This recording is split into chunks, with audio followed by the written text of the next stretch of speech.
Hello, everybody, and welcome back to day 2 of MCP Dev Days. I'm one of your hosts today, Katie Savage, here with Mark Biza, and we're super thrilled to have you back for another awesome day of some deep technical content all around MCP. We have a ton of folks joining from all over the world, so whether it's morning, evening, afternoon for you, we're super thrilled to have you here. Seen a couple of folks tuning in from India. Yeah, it looks like we even got some folks from Singapore. And a couple who are my neighbors in San Diego, so great to see you, San Diego. John A. Acosta here asked, Day 2, what did I miss yesterday? Well, don't worry, because Day 1 is live right now on the MS Developer channel, so after this event, you can go hop on to the live videos and see everything that we had from Day 1. Katie, what was some of the favorite things you saw? So there were a ton of awesome sessions in day 1, and a ton of our community members and partners joined us as well. I think my favorite session was actually from Chris Noring. Top of the day, he was talking about all of the MCP features in VS Code and did quite a marathon there. I was super impressed, and also I learned a lot of new things. Yeah, how about you? 100%. It was great seeing Chris accelerate his productivity with MCP and VS Code. I really liked some of the more conceptual topics. For example, the auth conversation that Den had with Aaron from Okta and Darren from AWS. They're super knowledgeable about how to secure your MCP servers, and we're going to see some of that in action today in day 2. Den's going to be coming on with guests from arcade.dev to show you how to build secure MCP servers. So super excited about that one. One more session I wanted to call out was a session by RV Gua, who talked about NL Web, something I hadn't really known too much about. But NL Web is basically imagining of how an agentic web would look like. And so I thought the concepts around that session were pretty cool to learn about. So yeah, definitely. And thank you all for all of your awesome questions for our speakers and presenters. Please keep them coming today. You can either do that on the YouTube stream or by using hashtag MCP Dev Days. But we've talked enough about yesterday and all the amazing sessions that you can check out right now. But Mark, what are we talking about today? Yeah, 100%. We're going to kick off the day with Burke Holland coming on, vibe coding his first local MCP server. We're also going to show you a little bit of the C# SDK, show you how agent-to-agent communication works in MCP, and then also end the day with connecting MCPs into agents that you build using the Azure AI Foundry agent service. So we have a full slate. Today's all for the builders, and we're going to show you how to go from zero to hero with MCP. Yeah, and before we dive into any of that amazing content, we do have some exciting demos coming to you from this keynote. Yeah, 100%. We're going to start out with showing how you build an MCP server using Azure Functions. We're going to transition into how you secure that MCP server using API management, and there's going to be some cool demos coming from our folks here, Julia and Matthew. Yeah, all right. I think that's enough from us, Mark. Should we kick it over to him? Yeah, let's go ahead. Let's kick it over to the table. Hi, I'm Matthew Henderson. Good morning, everyone. My name is Julia. We're both product managers on the App Service platform team. I represent Azure Functions and App Service. And usually we take it the next step and we make it to production. So I'm Julia. I'm product manager working in API management. Yep. So we're going to be building a remote MCP server, and there's a whole session on remote MCP later today. So please check that out. But it's really great because we're going to make sure that we have multiple agents able to talk to something that's updated and consistent across the entire operations. So let's just dive right in. I'm here in VS Code, and I have a C# project where C# is my preferred stack of choice. And so the first thing we're going to do, I'm sorry, I'm not seeing my project there. There, great, perfect. Sorry. So the first thing we're going to do is make sure that we have the right extensions in place. Just get our dependencies in order. So Azure Functions has an extension available in preview that brings in a bunch of MCP capabilities. For .NET, I'm going to reference that via this NuGet package. But if I wanted to write in, say, Java, JavaScript, TypeScript, or Python, I would just make sure I update my extension bundle to use the preview bundle. Once I have that in place, we're ready to go. So I'm going to go ahead and start looking at the scenario I've built out here. Really quickly, we've done just Git and saving snippets, where I'm going to take a code snippet, make it available to be reused later. The way I've done that is I have a standard Azure function here with an MCP tool trigger. That trigger is going to give me some context, but importantly, it's going to take the name of the tool and a description that lets the agent know exactly when to call it. Similarly, I have to define arguments, things that are passed in, and we use MCP tool properties for that. So in the exact same way, I have a name being passed in, a description, and a type. And so in this scenario, I've got a name, so what I'm calling this thing, and the actual code of the snippet itself. The function itself is very simple. All I'm doing is returning that to go through a blob output binding. And so this is the nice thing about Azure Functions, right, is that I'm abstracting everything away and focusing just on the code that I need, which is really just the context around this server. That output is going to go to a JSON file that's going to be named based on the snippet name property. So we're going to actually use the actual 2 arguments to reference the snippet name, and then we'll save it there. I also have to get it back out. So what I'm going to do is have another function that similarly just defines itself, but you'll notice that this doesn't have any tool properties. I'm still pulling in the blob using the exact same path structure, but I'm just returning it. Nothing too fancy here. The way I've defined this one is actually in the program CS using a builder approach. So here we can see that we can do the exact same type of thing where we provide all the metadata of property name, property description, and type, and configure it from the builder here. It's mostly a matter of preference in terms of which way you go, but the attributes in the function parameters is really nice if I'm going to be using those directly. If I want to use the builder approach, maybe that's because I have a large number of properties, right? Or I'm reusing properties across different tools. So it's a very quick way of getting it going, but let's see it in action. I'm going to go ahead and start debugging here, and we can go ahead and set a breakpoint while we're at it. And while that gets going, we're going to use GitHub Copilot in order to actually work with our MCP tool. So I have an MCP JSON actually configured in my VS Code folder, so we'll go ahead and get that pulled up. And you'll see I have 2 servers here. One is going to be a remote one we'll look at later, and the other is a local. So you'll see that I have now in my output window a endpoint defined and the 2 functions loaded. So we can go ahead and start this server. And there's actually, this should be loaded already, but something that I think is really handy in VS Code, and one of the things I really like about building out my MCP servers here, is it's really easy to actually look at the output.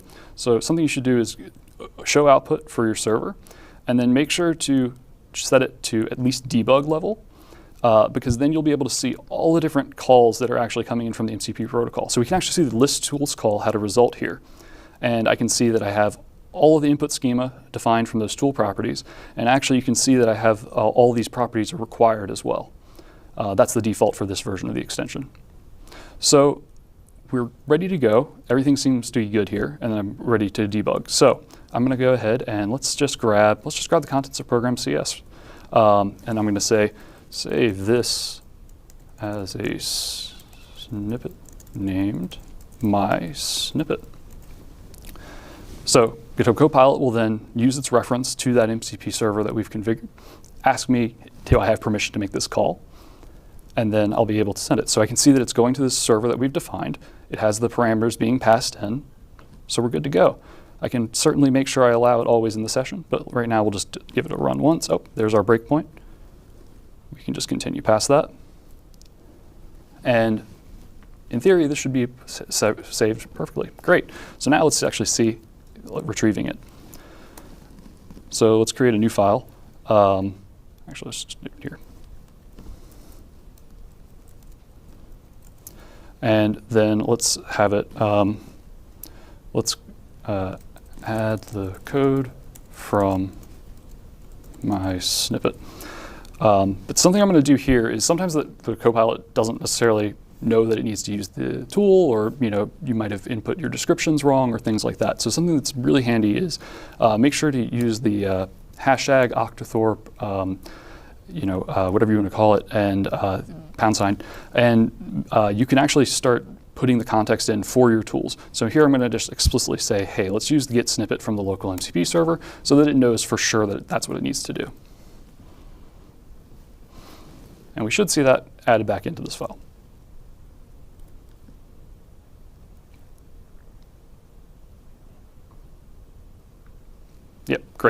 So this is a quick little example of how we got it working. We're able to do this interloop development, set our breakpoints, debug, see everything coming through in VS Code. I mean, we can see that it's actually retrieving the response here. And so we're good to go. That's a local MCP server, but we're trying to build remote here. So just running it on my dev box is not really going to be sufficient, right? So what we need to do instead is deploy it to prod. I've already gone ahead and done so. Sorry, wrong window. Here I have the function app that's deployed on the Flex consumption plan. It's the exact same set of functions. And I'm going to need its URL, and I'm going to need a key by default just to help protect me as I'm getting started. This MCP extension key. So we'll grab that, and then I can plug it in. I have it defined already as inputs here on the MCP JSON. So we're good to go, passing in that key here. We can go ahead and start this function. Go ahead and stop this server as well. And so now I can do the exact same thing. So let's, we're in a different context. Let's grab instead, let's use the snippet tool here. And I'm just going to go back and say, save this as a snippet, name my snippet. Now, hopefully this is going to pick the remote MCP server, but there's a chance that it'll still think it has the local. And that's another case where, yeah, see, there we go. So it thinks it's going to be trying to do it to local. That's not going to work because we just stopped that server. So what we need to do is the exact same thing I showed you just a moment ago. Make sure to do the save snippet, and we can see two options. We'll make sure it's using the remote, and now it should do what we expect.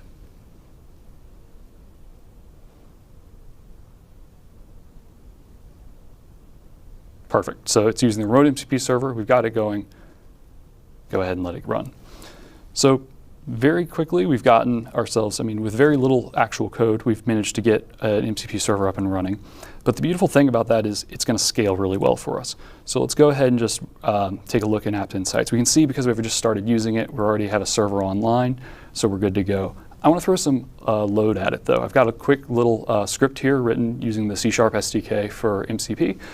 There's a session on that later today. Please check that out. But this is just going to create a bunch of clients and start hitting this, just so that we can start seeing it actually scale out a bit. So the Flex consumption plan is going to throw a few servers at it immediately because it sees that we're getting a spike, and then it'll probably level off. But you can see we're already back up to 2 servers online, and we can kind of see that they're both interacting with things periodically. What's really nice here is, we're not guaranteed that any given client or any given message is going to land on the same server as the previous. And that's something that we're able to handle for you in the background. We're managing session state and things like that, so that you're really not focused on those particulars of taking your MCP server to full robust scale. That's handled. You're just focusing on the logic of the tool itself, and then you're good to go. So that's a quick run through of how we can build a server very quickly using Azure Functions. If you want to learn more, please check out our Learn documentation for the preview binding. And if you have any issues or feedback, we're also on GitHub. Please reach out. And now we're going to take what we've just learned, we're going to take that server, and we're going to do a lot more with it. Julia? Yeah. Awesome. Thank you, Matthew, so much. Really loved how you showed in under 10 minutes how you went through your inner loop, you built a remote MCP server with 2 tools, and then you deployed it to your Azure function as a first step. But now from there, that's usually where we as Azure API Management come in. We talk to enterprises, but also to a lot of developers who now want to take it to production. They want to take it a further step, right? So before we take it to production, what are some of the very common themes we see right now? So first of all, this is a huge growing ecosystem in the local MCP space, but also in the remote MCP space. And it's super exciting, right? Yeah. And thousands of MCP servers are being built, and they are available today and are exposed on different platforms. Which is great, and we definitely love our community out there. Especially when we talk to, or I talk to enterprise customers or even developers, this usually comes with immediate questions around security, because if you have such a fast speed of growing an ecosystem, we usually get questions around, hey, I'm actually exposing something to an agent that now has hands-on access to either sensitive data about your system. What about mission-critical operations? So the question around how do we secure it properly becomes very, very important for a lot of our developers and enterprises out there. But then also, even from a more enterprise scale, is MCPs are super powerful, but how can you make sure within your organization MCP servers are being consumed in a right way? What is the inventory that they can start looking at before you're starting just to pick up any random MCP server that you find out there? So you truly want to take it to the next level. So with this being said, what Matthew has shown us, right? So on one side, you used Azure Function to deploy your remote MCP server. You used the Model Context Protocol to talk to your MCP host or your MCP client. So what now if you have not just an MCP server hosted on Azure Functions? What if you start to scale? What if you have different MCP servers being built? What if you now suddenly also have third-party MCP servers as well? What do you do as an organization? What are some things that you have to consider? And then maybe also as a developer or even as an enterprise, you've built APIs for years now. Now we have MCP servers, which are not the same as APIs, but there are a lot of similarities. So we get a lot of these questions, well, how do you now actually take it into production? And this is where Azure API Management, our AI gateway, comes in. You can use API management to transform your APIs. So we recently announced that build that you can put or you can transform any existing API into a remote MCP server. And we have a session later today that is actually going to go into step-by-step detail how you can do that. We also now have support on API management side. You can bring your remote MCP server, regardless if it's built on Azure Function, ACA, and you can put it into API management and you can start applying the same familiar things that you have done for years now in the API space now to remote MCP servers as well. In addition to that, API management is there to protect. So OAuth 2, and we know the spec is changing, and Dan has a session later on it today as well, is you can use our safety policies to start applying the OAuth 2 policies on top of your remote MCP server, so it works in a way that makes it secure and safe. You don't have to rely on that key I was using earlier, right? Yeah. Exactly. We are also more. We are there to protect, observe. So we have logs and metrics, especially if you're curious of what are some of the things that are going on with your remote MCP server. From an enterprise organization, who are all of the people out there? What if something fails? What can we do? So logging in metrics or observability is very important as well. And then last but not least is the control of your remote MCP server. You can use API management as your traffic shield. So we have certain traffic policies like rate limiting, all of these things that you can put on top of your remote MCP server to make sure that whatever you're using within your enterprise or even as a developer, you should put this in place in between to make it secure overall. So now that we talked about protect, observe, and control, right? So how do I, as an organization, start to manage all of these different remote MCP servers that suddenly started to come, even if it's internally built, or we already talked about the third-party MCP servers as well? So yesterday, Jay, in his keynote, announced that we offer Azure API Center as a private enterprise registry. And you can go right now to mcp.azure.com to see an example and experience what this might look like. Right now, we have a lot of public MCP registry that are being built, and this is great because this is how the community is innovative. If we are seeing and learning from the community. As especially an enterprise, there is a need for a private registry, something you want to build within your organization to make sure whatever my internal developers are consuming is something we approve on. So with this being said, let me switch over to our mcp.azure.com, and I can explain a little bit in detail what we did there and how I actually did this. So as I've mentioned, this is all built and powered by Azure API Center. Azure API Center is part of the API management service offering we have here at Microsoft. So it actually belongs to Azure API Management. So if you're already an Azure API Management customer, perfect, you can start using it for free right now. We also have a free tier, so you can just, whatever you see right here, you can actually go and build yourself within your organization. So what did I do here? This is a developer portal, this is a registry, right? So we started to list a bunch of different MCP servers here. I wanted to make sure that I'm showing some local ones that I added to my MCP center. I also wanted to show some of the remote ones as well. Something very exciting, over the last couple of weeks, we worked with a bunch of partners together who were willing to give us access to their remote MCP server and said, hey, together with Microsoft, we want to drive this a community of MCP servers. So they started, or we started to engage with them, and they are now part of our Azure ecosystem here at Microsoft. All right, so last but not least, one of the items here I have is endpoints. So what does it mean, right? So before I'm going to talk about the endpoint here a little bit more in detail, let me show you how I went ahead and built this. So as I mentioned, this is all powered and built upon Azure API Center. So that's the Azure API Center that I've built this developer portal or this registry on top of it. You can see here's my list of the different MCP servers that I put in here. Under the discovery page, you can now find the partners that I mentioned we are partnering with, that we've worked with. And this is right now pointing to a public endpoint that Neo and Atlassian and all of these great partners are putting out there and are wanting to provide for our developer community to get started. As an enterprise organization, we talked about this. I actually want to put an AI gateway in between.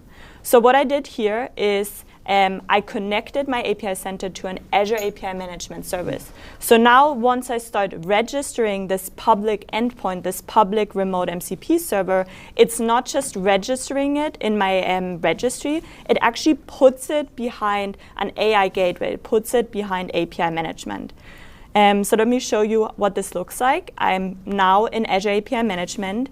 Under the MCP server page, you can now find I registered the Microsoft Learn endpoint behind a gateway, and it's now pointing to this endpoint instead of the public one. I took this one and I brought it back. As I mentioned, it will automatically also register it, of course, in API Center itself as well. And let me explain a little bit how we can now make this public to our developer audience. And this is where the concept of metadata comes in. I'm able to define certain criteria, and a lot of these things should look very familiar, like categories was something that we saw on the public website, right? Or endpoint, or also visibility. Because what I can do here is, via my APIs tab here, if I now go into the Microsoft Learn one that I've now put behind an AI gateway, and if I added the visibility tag, and right now it's set to false because first I want to make sure that everything is set in place. Now if I switch this to true and if I save it, I can now go back to my MCP website here, to my developer portal, and if I refresh it, it will now show the endpoint that I just added to my registry. So now my developers internally are able to see this, they are able to find it, and if I even open this here, I wanted to make it easy for them to start consuming it. They can copy the endpoint, or they can just hit the Install in VS Code button, which will open it here and which will guide me to my VS Code. Me as a developer, I now only have to click the Install button. Let's start the server. It's running now, it's working, and it's put behind an AI gateway. So that's where why you can see the URL not pointing to the public one, but actually pointing to the one that I put behind my API management gateway. If you want to learn more about this, we have a session later today where we are talking about all of these a little bit more in detail. Just kind of wanted to teaser this. I definitely recommend checking out our mcp.azure.com website. And in my later session, I'm going to give a little bit more details how I actually went ahead and built this. With this being said, let's see if there are any questions and hand it back to Mark and Katie. Thanks, Julia. It was amazing seeing you put MCP server behind a gateway. There are a couple questions here. We only have time for one, so we'll jump right to it. So this question says, hello devs. My understanding of MCP servers was that we create it locally in our own custom tools for our agents. But it seems like every company is developing their own, like an API endpoint. Do you guys have thoughts about the local versus remote situation here? Yeah, I mean, absolutely. And again, check out the remote MCP session later on. The nice thing about remote MCP servers is that you can update them in place while they're being consumed by a variety of things. So again, putting it behind management, I can make sure consistently in my organization, everyone that's consuming it from any client, any agent, is getting the exact same thing as we roll out new changes, as we update data sources, as we, even in some cases keep state associated with those servers. So it's a really handy way of making something like that happen. But local is also great for just getting things going. It's really good for dev utilities and things like that too. It's just a question of what the needs of the organization are. How do you go forward with it, and how do you make sure that you're governing things in the way that you want? Yeah. Totally. I would also say it depends on the use case. Some MCP servers are meant to be local, versus other ones might be something that you want to start thinking about remote, because it's easy to accessible because it's a public, or it's hopefully a private endpoint, right? But some of them definitely will stay local. Some of them we now see moving to the remote space as well. Great, totally makes sense, and also sounds like we need to stay tuned for your session later. So yeah. Thank you both so much. Yeah, thanks Matt and Julia. Thanks guys. Great, well Mark, I know yesterday we gave folks a ton of different resources they can check out, but if you weren't here yesterday, I would love to speak to a couple right now, just while we have the time. First of those being training. So I know a ton of folks out there, as I can tell from the amazing questions you all are submitting, know a bunch about MCPs already. But if you're newer to MCPs or just want to brush up on everything there is to know about them, we do have some great free training resources on GitHub. We have the MCP for Beginners GitHub repository. That also, I think it has like 6 or 7 units all about building MCPs, how to use them, security best practices. It's all in there. And recently, we actually released some videos all around that series in and of itself. So if you're more of a visual learner, we have those for you as well. Yeah, 100%. And those lessons are really cool because not only do they have videos, but they have hands-on labs that you can take yourself through. So you're not just reading and watching videos, you're actually getting hands-on, building MCP servers of your own and learning how to take them from something like local, like the question was asking earlier, building remote servers, and learning some of the security concepts around them that you're going to learn here today. So it's really cool. We also have some rolling CTAs at the bottom that you'll see here. Right now we have a Join the Community CTA up there where we have our Azure AI Foundry Discord. We have different channels all over that community. There's over 30,000 developers in there. You can talk about MCP, you can talk about agents. The core thing here is that MCP Dev Days is all about MCPs, but MCP is just a way to connect context to your agents. So diving into concepts like building agents using Azure AI Foundry Agent Service and chatting with the community is a way to take your knowledge to the next level. So join that community. We're all in there. We all chat there pretty frequently. So we'll see you there. And ask us your questions there. I mean, if you have any around the event itself, please ask us today using hashtag MCP Dev Days or in the live chat on YouTube. But that's a good place you can go to after as you're rewatching the sessions, kind of absorbing all the information, or if you're going through that training and anything comes up, feel free to do that as well. Yeah, 100%. And another thing that I just saw pop up down there is our VS Code live streams that we have monthly. Every month, we live stream the newest things that come to VS Code. We also talk about agent mode, and we talk a lot about MCP lately because MCP unlocks a whole world of possibilities of what you can do with VS Code's agent mode and unlocks a level of efficiency that I haven't seen before. It's really cool to play with the GitHub remote MCP, create issues, create things for your agent to do directly within the chat mode, and then leverage other MCPs to kind of make you go faster in your developer workflow. And I believe one of those links you're going to see also talks about the different MCP servers that you can use from VS Code. if the link is not currently there, basically just go to the VS Code website. You'll see an MCP section at the top, and you can scroll through all of the different ones available to you. I believe there's Figma on there. There's all kinds of different ones. So check them out, play around, figure out what's out there. Yeah, and yesterday we had a session from NeonDB. That MCP is on there. We have folks from Sentry that's on our registry. So lots of really cool tools to check out and learn how to use. And continuing to grow. I think one thing that I've learned ever since I knew about MCP is that it's constantly growing, evolving, updating. It's a really big community effort, and I'm glad we've been able to spotlight that a little bit from all the sessions yesterday and a little bit today as well. Yeah, 100%. But enough kind of talking about the possibilities here.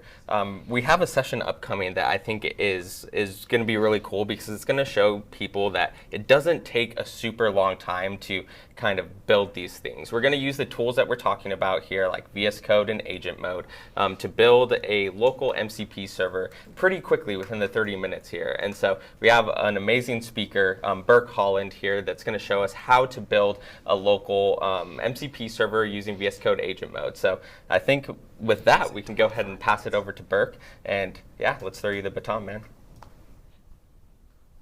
Hey, what's up, everybody? Welcome to day 2 of MCP Dev Days. My name is Burke, as Mark said. Thank you, Mark and Katie. Y'all are awesome. All right, what are we going to do here? We are going to attempt to vibe code an MCP server in, what do I have, 24 minutes? That's not enough time. I'm going to need like an additional 20 minutes here. All right, so here's what we're going to do. We're going to try to pull this off, and I am going to add some constraints to myself here. So the first one is we're going to use GPT-4.1 for this. We're not going to use Claude. And the reason why we're going to do that is because in Copilot, Claude is considered a premium request, so you only have so many of those. 4.1 is included, so you have much more. We're also going to use a custom chat mode that's called Beast Mode. Custom chat modes are new in Visual Studio Code, and you can get this. It's just a prompt. If you come out to this blog post here that I made on Beast Mode, and then you just add it as a custom chat mode here under Configure Modes. All right, so with that set up, let's go ahead and see if we can start out and vibe code an MCP server from scratch. And I mean, when I say from scratch, I mean from scratch. There's nothing in this project, okay? We're starting from absolutely zero. What could go wrong? So first, I do want to say I'm going to use the Context 7 MCP server, which I've already installed. Context 7 is up-to-date documentation for LLMs and AI code editors. So in this case, for instance, if we want to create a model context protocol server, let's just look for it. You can see it's here in Context 7. So Context 7 has the latest docs for MCP, so we're going to use that. Because otherwise, what happens here, if we go to, let me collapse this, and I'm actually going to open my chat in the editor space like this. What happens is, if we go to ask mode, and we say, how do I build an MCP server? This is an ask mode. Here's the answer that we'll get back. To help you build a Minecraft protocol server, I need to clarify your intent. Well, that's not what we're trying to do at all. I don't even know if that's a thing. So why is this happening? Because it doesn't know what an MCP server is, and so this Context 7 is going to help define what that is. So how do we use this thing? Let's go and activate our Beast Mode here. And then what we're going to do here is I've got a prompt, so you don't have to watch me copy this in. And then I'm going to say use Context 7 to get the official MCP docs, and then create a simple MCP server using Node and TypeScript. So you can see that hash, I'm mentioning Context 7 specifically, right? And when I do that, it really forces the model to call the tool. And you can see it's doing that. So it's run get library docs, so it's looking for this MCP, the correct documentation for the model context protocol. And then it creates a to-do list, and it's going to go about and try to start doing these things. And there's quite a few steps here, right? This is kind of a heck of a one-shot because we are starting from zero, so it's going to need to initialize the project. It's going to need to add, let's see what it's going to do here. It wants to create a new directory. It's going to have to initialize that. It wants to install the required dependencies, set up TypeScript configuration, implement a simple MCP server with a tool, which adds 2 numbers and a resource, a greeting by name. Okay, interesting, because I didn't ask for any of that. And then it's going to have to build it and verify that there are no errors. So what it's doing now is it is looking for the correct version of packages. It's run into some errors and it's trying to repair itself here. So again, we're vibe coding, so we're just kind of letting the agent cook here and watching its progress. So let me bump up the font a little bit here. So let's come over here, and it looks like it's made it all the way through already. So let's look at what it's generated. So it's added, let me see if I can make this so everybody can see it. I'm not accepting this yet, which is why it's all green. So you can see it's added all of the dependencies. Here's the tools. Like, is this right? I have no idea, right? This is the point, is that we're coding from scratch. We don't know anything about MCP servers. So I don't know, looks right, maybe it's right. Let's go back and actually try it out here. So let's go back to our chat and just check. What's it telling us? Oh, okay, it did start the server. I'm going to go ahead and stop this, and then it should come back and tell us, oh, it's now fully set up and it's working. All right, so how do we verify that that's actually the case? Well, we need to use it. So let's do that. I'm going to open up the command palette here, and let's just say MCP add server, and we're going to say node, because it's a node thing. Oh, wait. Command, there we go. Then we're going to say node. And then we're going to call it, I'm going to call it LIFX because eventually that's going to be the name of it. I'll explain that here in a minute. And let's press enter. We'll put it in the workspace. And here's what we get. So it says it's running. This is actually not true. It isn't running just yet. So we need to come down and actually tell it where the MCP server is. So if we come here to our file explorer, it's in the dist folder and it's index.js. So we can just say dist index.js. This is enough for this to work. All right, and then let's restart the server here like this. And you can see it's discovered one tool. So if we come back to our chat here, if we open up the tools, you can see right here, add 2 numbers. How do we use this thing? We can just say add 2 and 4. Now, I don't actually know if this will work because it might just try to add them. Yeah, so it knows what that is. But if we say add 2 and 4, then it will force it to call the MCP server here. And all right, we're done. Session's over.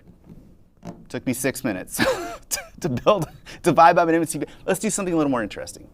Can we, in 18 minutes, create an MCP server that controls this light bulb? Let's find out.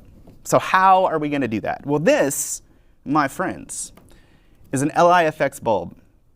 LIFX is a wide open API. They've got a beautiful line of lights and hardware and a wide open API, and that's the important part. And you can see that this is their documentation here. And we can do things like turn the light on and off. So we can turn it on. We can set the color to red. And then let's just go ahead and do it. And now it's red. All right, so we want to make this work so the agent can actually do this. The problem is that this is not on context 7. So if we look for LIFX, we'll see the LAN docs, but we won't see the HTTP REST API docs, which is what we need. That's OK. So what we're going to do here is something a little bit different. So I'm going to come and grab this prompt, and then let's go back to our project here. So here's our chat. Let me paste this in. So what we're going to do is I'm going to tell it, go crawl the LIFX docs and modify this MCP server to be an LIFX MCP server. Include only the major API endpoints for now, because there's a lot of API endpoints. And then I'm telling it, here's how I'm going to pass the auth token. All right, so let's go ahead and send this. Now, one of the things that this custom chat mode does is that it instructs 4.1 on how to use the internet. And you'll notice that it's not asking me for permission to do any of this stuff. It's just doing it, right? If it needs to search Google, it just searches Google. If it needs to recursively fetch other pages, it just does that. And that's what it's doing right now. It's going out, it's saying, oh, here's all these documentation, right? If we look here, we've got all these different pages, like set state, set delta, toggle power. It actually has to navigate to that page to understand how to call that API endpoint. And that's what it's doing. It's just recursively going through and calling these things. Now, one of the limitations of 4.1, as you're seeing right here, right now, is that it sometimes says, next I will do this, and then it doesn't actually do that thing. And so that just happened. That's OK. We'll just say continue and let it kind of continue on here. So the next thing it's going to have to do is update our index file here. So let's go ahead and kind of watch this thing work. It's going to have to take the code that's in here, which is our demo server, which has add tools, and it's going to have to swap this out for the LIFX endpoints and expose those from the MCP server instead of just this simple add or echo tool that it's got in there now. Now, when you see the AI kind of hang like this, see it says, now I will make the, and it's just kind of stuck there. What's actually happening is it's generating a large response on the model, and that's kind of what we're waiting for.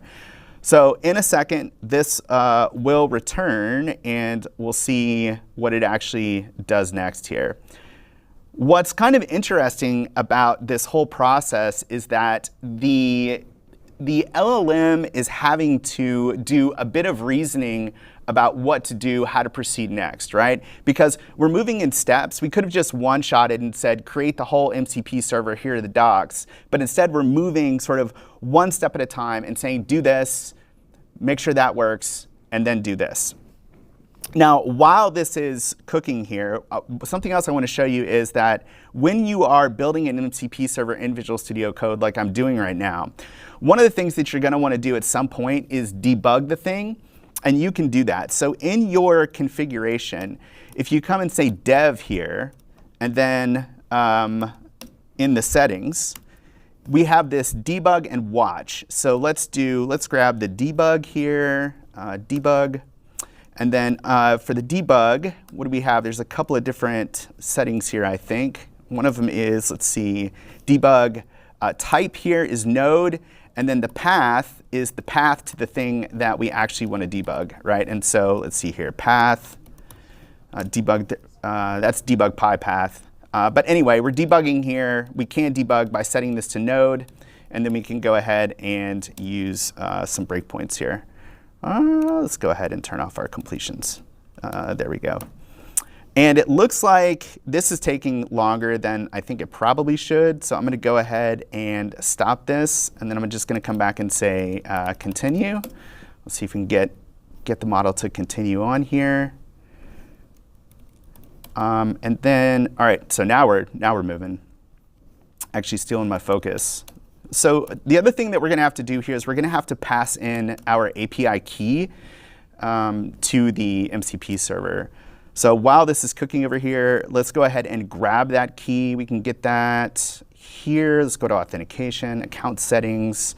Let's do generate a token. We'll call this please work, don't embarrass me. Perfect. Here's our token. It's fine. I'll delete it after this session is over. And then we could put it right here. Let me just make sure we're still cooking. All right, so we could put it right here in the args, but what we probably should do instead, so we don't end up like pasting plain text keys into our code, is here, let's just do type. We're going to create an input for this thing. Here's our description. It's going to be our LFX token. That's correct. Completion's helping me out a lot here. LFX, that's correct. And then lastly, password is true. All right. And so now we can actually use this thing like this. That's true. And so we've got our token here that we're ready to pass to the LIFX MCP server, provided that our model finishes up over here and actually gets us something working. So let's see where we are, what we're doing. Looks like it's trying to work through some syntax errors. Let me move down. Yep. I see what's happening here. So what I'm going to do here is I'm going to stop this. And let's go ahead and keep. And then what we want to do, I'm going to come back to my index file. And what's happened is that the model, right, if we grab this, has just kind of put the code in the wrong place. So I'm watching the code come in, and it's putting the code above the imports, which models seem to want to do. Although you can see that it's put the list lights and the set state down here. So this actually looks like it looks like it kind of should work. Here's the greeting that it added, which we don't need. And then let's come up here, and it looks like this add. This was the add, the demo. We also don't really need this. So let's pull this out. And then this looks pretty good. I actually kind of want to test this. So we need to build it. So let's come over here and just run build, npm run build. And we build. It's a good sign. All right, now, the question is, are we passing in the token on, we are, but it's called li. OK, so this is really good. We need this. And then let's come back here, and then it's going to need to look like this, I think.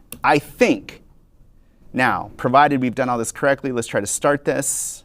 And now it's asking us for our token. Let's go get that thing here. We'll paste it in, hit enter. And we got an error, but it's a good starting point. So we can work from here. So it looks like it says LIFX token must be passed as, oh, it must be passed like this. Like this, maybe? Like this. Just restart. Let's see here. It looks like we're passing it correctly. Let's do this. Let's just go ahead and feed this back to the LLM. And it has the context of our configuration here, so it should be able to tell us what we're doing incorrectly. Let's see what it says. I will now read the contents of index to make sure that we're handling the token correctly. Your token is being read correctly. It wants to change that line. Let's see here. Doop, doop, doop. Remove the trailing comma. All that looks good. So let's go back here. Let's keep this. Let's see if this actually works. And we'll restart. Doop, doop, doop. You know what I want to do here? I think it's probably better if we just say that, let's make it so the token is not a named param, just passed in on the command line. It's a little confusing here with the dash dash LIFX token. So let's just pull that out, and let's see what it does here. That looks better. I like that. Let's keep this. Let's keep all this. I'm just sort of keeping the changes. Let's go back to our configuration. And then here now, it should just be, yeah, that's correct. So it just should just be our token, just like that. All right, so now we can build, npm run build, and restart. And we're running, and we have two tools. All right, so we have successfully vibed up an LIFX MCP server here. What are the two tools that we have? Let's take a look. Hit the tools. This tools button right here, y'all, is where you find all of your MCP servers. These ones at the top are built in, and then if you go down, you'll see, like, remember how we talked about context 7? That's right here. And then look, here we have LIFX list lights and set lights. So first of all, before we do anything else, we need to stage and commit. So I'm just gonna say stage and commit here. This is how I work with Git now. With agent mode, I don't actually go to the source control view. I just tell the AI to do it because it's perfectly aware of what's been changed, and it can go ahead and stage and commit the changes. Now, what's interesting here, though, is that we didn't actually init, right? There's no Git repository, so it looks like it's going to let's see if we can figure that out. All right, so it wants me to create it, so let's just do that. We'll just git init, and then we'll run this again. We'll stage and commit. And then we'll start a new chat. So you can see here, right, it's updated. We've staged everything. We're good to go. Very nice. Now that we've done that, we can start a new chat here. And what I'm going to do is just say list lights. Right? I'm going to call it specifically and just see if it can list out the lights that I currently have. And it can. So what do we have here? Right, so we have the lamp and another light that I have. So now here comes the real test. Can we say, turn the lamp off? And will it work? Yo! Success! All right, let's do it again. All right, let's say turn it on and set the color to blue. Hey, okay. Now, why would we even do this? Well, first of all, it's really, really cool to let the agent control things in the physical universe. So for instance, I could say, hey, yo, agent, bro, my name is Burke. Based on what you know about me, set the lamp to my aura. Let's see what it actually does here. We were doing this yesterday, giving it pictures and telling it, oh, it set it to a vibrant blue to represent my aura. What does vibrant blue mean? Oh, calm, wisdom, and communication. That's definitely me. There's no doubt about that. Thank you, gaslighting LLM. All right, so let's do something more useful though. It would be nice if, what if this LLM, Copilot would notify us whenever it's finished working. We could do that. We could do that with a custom instruction. So let's add a custom instruction. So we'll do configure instructions. There we go, instructions. Configure instructions. We want a new instructions file, and we're going to put it in our use a data folder so it's available to everyone, every project on this machine. And then we're just going to call it notify. And then in here, what we're going to say is, whenever you finish your turn, make sure to use the set. What is the name of that tool? Is it set state? Make sure to use the set state tool to change the color of the lamp, of the light bulb, of the lamp to let the user know that you are finished with your turn. All right. Now, because instructions are included with every single chat request, this instruction will get included every time we ask the agent to do something.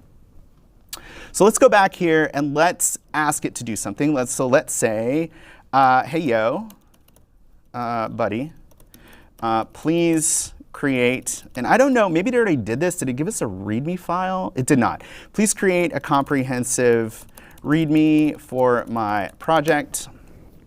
And then let's just see what happens here. And so it's going to go out and it's going to research best practices for READMEs, which is a good thing to do, y'all.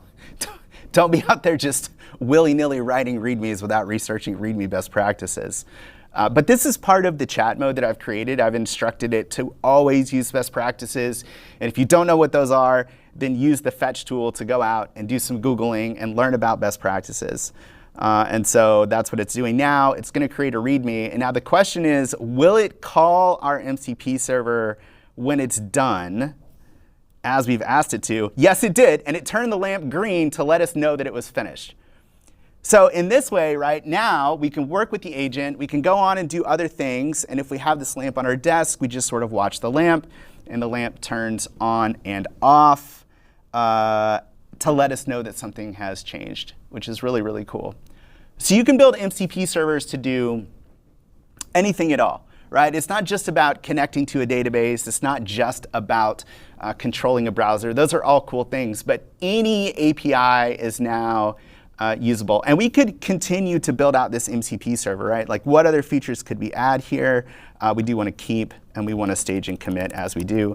But what we could do is we could say, go back to context 7, and say, look up how to use prompts with MCP server and add to our project here.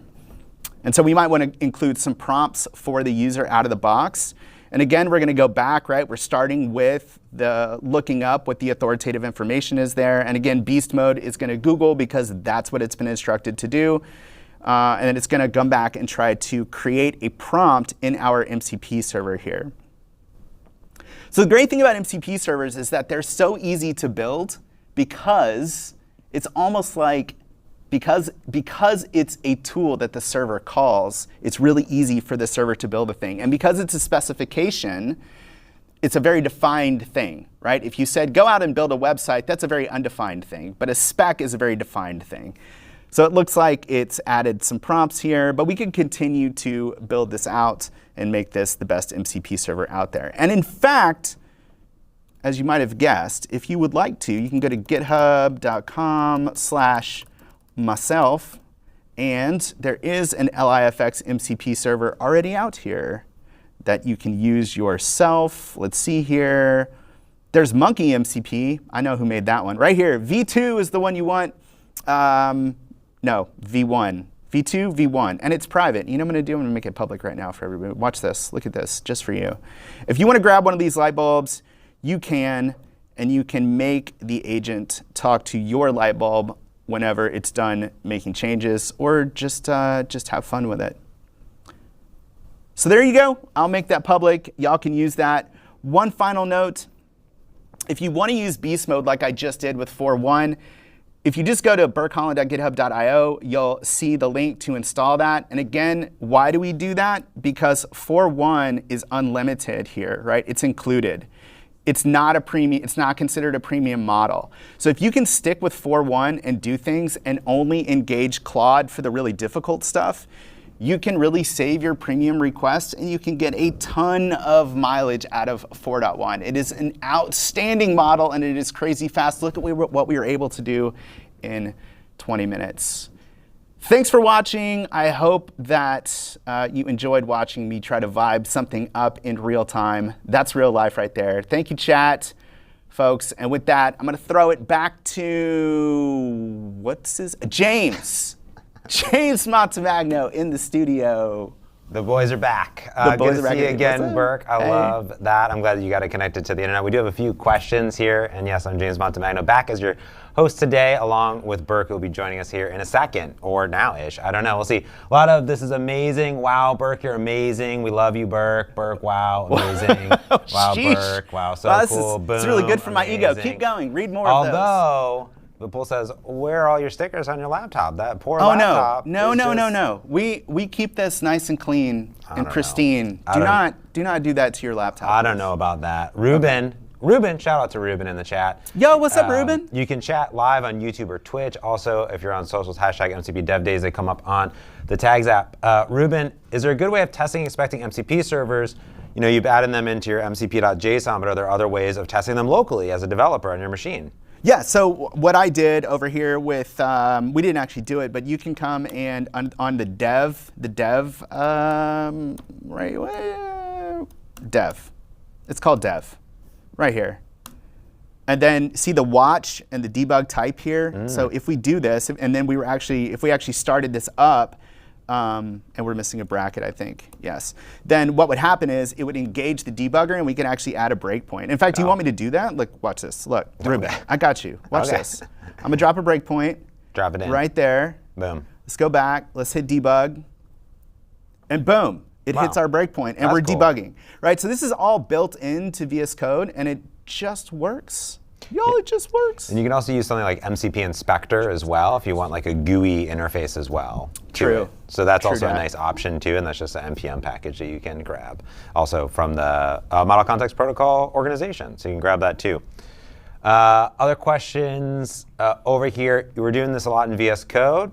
Does it all work in Visual Studio or Claude Desktop? MCP servers work everywhere? That's the magic of MCP servers is that they do work everywhere. Now, can you build an MCP server in Claude Desktop? I don't know. I don't think so. You definitely can in Visual Studio, without a doubt. Yep. Like somebody should go do this in like C# or something, and then you'll have a C# MCP server for LIFX. In fact, Mike's going to be coming up next talking about the C# SDK and all the new stuff as well. So a little there.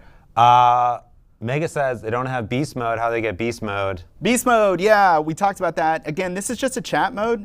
So you just go to here, configure modes, create a new custom chat mode, call it whatever you want, right? Here's one called Steve. And then you just paste in a prompt. That's all it is. So if you come here, this is beast mode, click on this gist, and then it's just this whole thing right here, just raw, copy paste it, boom, boom, boom, boom. And you have beast mode, or in this case, Steve mode. Let's do a shout out really quick to the awesome GitHub Copilot repo on the GitHub org, and also promptboost.dev from Oren. We had him on the live stream recently. Yeah, you can get it there talking too. about that too. Yeah, if you just go to promptboost.dev and you search for beast mode, thank you. Should be in there. Right there. And then additionally, I'm not 100% sure if chat modes, I have to check with the team if chat modes are in VS, Visual Studio 2022 or not. I'll ask the team, and I'll also go to the developer community and check that out. One question here, we get this a lot from Ina. They ask, a lot of tools. Let's say you're creating these tools, like for your LightFX, you could have probably created like 1,000 tools for that. Like how many tools can be called? Are there limitations? Are there other things? Like what are some thoughts there? Wow, that's actually a very prescient question. In Visual Studio Code, you're limited to 128 tools with requests. And we actually know that the agent response degrades, or the model response degrades, the more tools that you pass.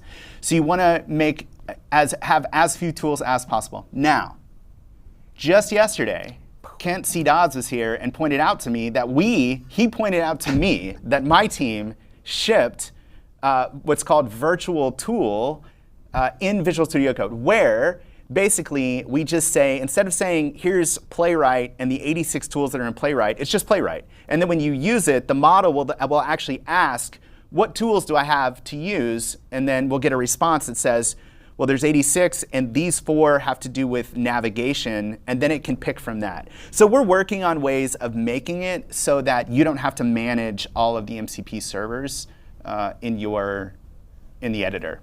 Yeah, should just work, right? Should just work, correct. Yeah, you shouldn't have to worry about that. We're working on it. And you can create tool sets and the modes themselves. Like you saw beast mode, you could say, oh, I want to have a mode specifically for doing end-to-end testing that only have like the Playwright ones and don't even correct. Have you can specify the tools up here in the front matter, as I'm doing right here, as you can see. Boom. Right there.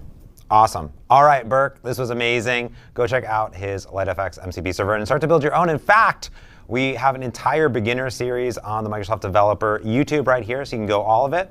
Burke is leaving. Where is he going? Come on over. Come on over. Oh, you want me to be over there? You can come over here. Come on, come on over.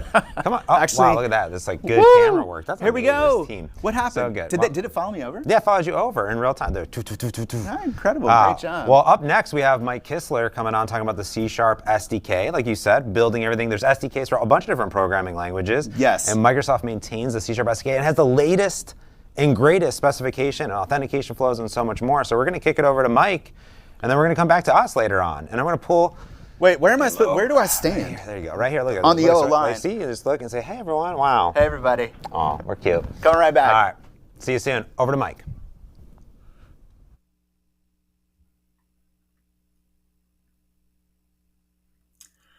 All right. Hello, everyone. My name is Mike Kistler. I'm a product manager at Microsoft in the ASP.NET organization, and the product manager for the C# SDK for MCP. And today I'm going to tell you about the SDK and also what we've done recently to support the new version of the MCP spec. So just to start, the MCP C# SDK is an SDK for MCP that Microsoft is maintaining. It's the official MCP C# SDK, which means that it lives in the Model Context Protocol GitHub org in the repo called C# SDK. It's currently version 0.30 preview 3.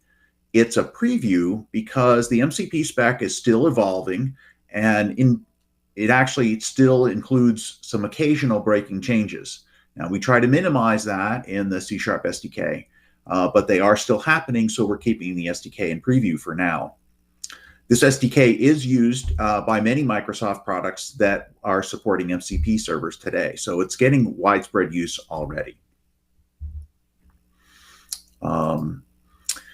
There was recently a new version of the MCP spec released in 2025-06-18, and it had a number of new features. All of these features are already supported in the C# SDK.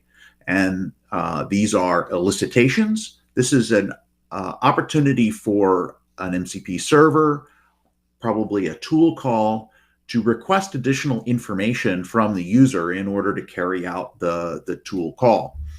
I'll show you more. I'll show you a demo of this in a minute. Another feature is something called structured output.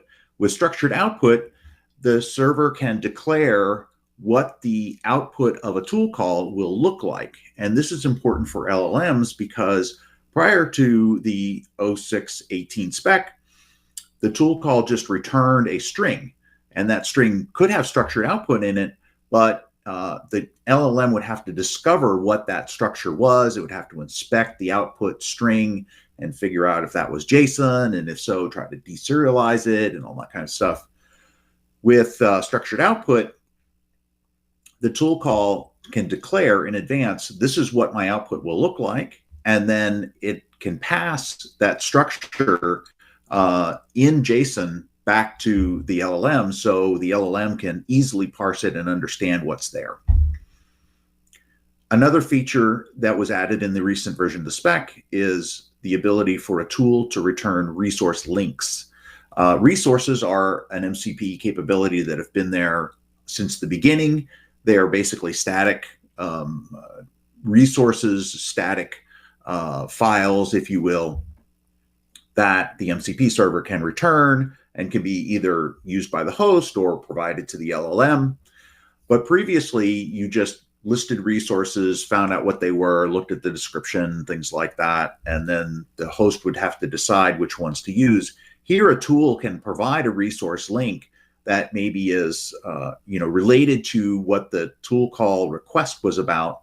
It could even dynamically create a resource and then provide that in the response to the tool call. So that could be a very bulky output, for example, that would be permanently residing in a resource now that the LLM could call on or the host could call on at a later time. Finally, one of the big improvements in the MCP spec, the latest MCP spec, is a new authentication protocol. This new authentication protocol is still based on OAuth, but it now separates the authentication server from the resource server, which is really sort of the modern way of doing OAuth, particularly in enterprises. There was a great talk on this yesterday. Den Delamarski and some other folks gave you all kinds of information about this. So if you haven't seen that talk, go check that out. It's a great resource. Okay, so now I'm going to just jump into some demos. Oh, actually, before I do that, I just want to point to the changelog, which is over on the Model Context Protocol IO site. Under the specification, there's a changes tab, and you can come here and you can see all of the changes that were made in this version of the spec, also in prior versions of the spec. There are more than what I highlighted on the previous slide, but the previous slide showed, I think, the key ones that people are really going to be interested in. Okay, so let's get to the demos. So the first thing that I want to show you is elicitation. And elicitation is, again, the ability for a tool call to ask for input from the user in order to carry out whatever the tool call is supposed to do. There's parts that have to happen on the server and also parts that have to happen on the client in order to make this whole elicitation thing work.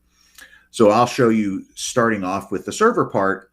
In a tool, the tool is going to, first of all, check if the client supports elicitation, okay? And if it doesn't, then it should do something appropriate. In my case, what I'm doing is I'm just saying, look, I'm not going to run, I'm going to fail because I can't carry out my function if the client doesn't support elicitation. The tool that I'm building here, by the way, is a simple tool called Guess the Number. And this is just an example that illustrates how you do elicitation. And I chose this because when you do elicitation, you can ask for input of a particular type, but only primitive types. So you can ask for Booleans, or you can ask for strings, or you can ask for numbers. And this particular tool gave me the opportunity to show all of those. So the next thing is, when you want to go make an elicitation request, you first have to say what the type is of the information that you want, and you're also going to describe what that information is. So here I'm saying I have a request schema for a Boolean. Okay, that's going to be the answer, and I'm going to ask with an elicit async request, do you want to play a game? So I'm saying this is the information that I want. The output that I want is a Boolean, okay? And then we send that to the client with this elicit async request. The client is going to prompt the user for that information, send back what the client said. The client might not answer or might decline to answer. And so that's indicated by this action field in the response.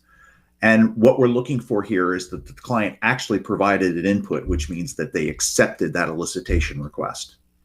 So we look for the action being accept, and then we check the value. If the value wasn't true, the client didn't want to play, then we just end the tool call right there.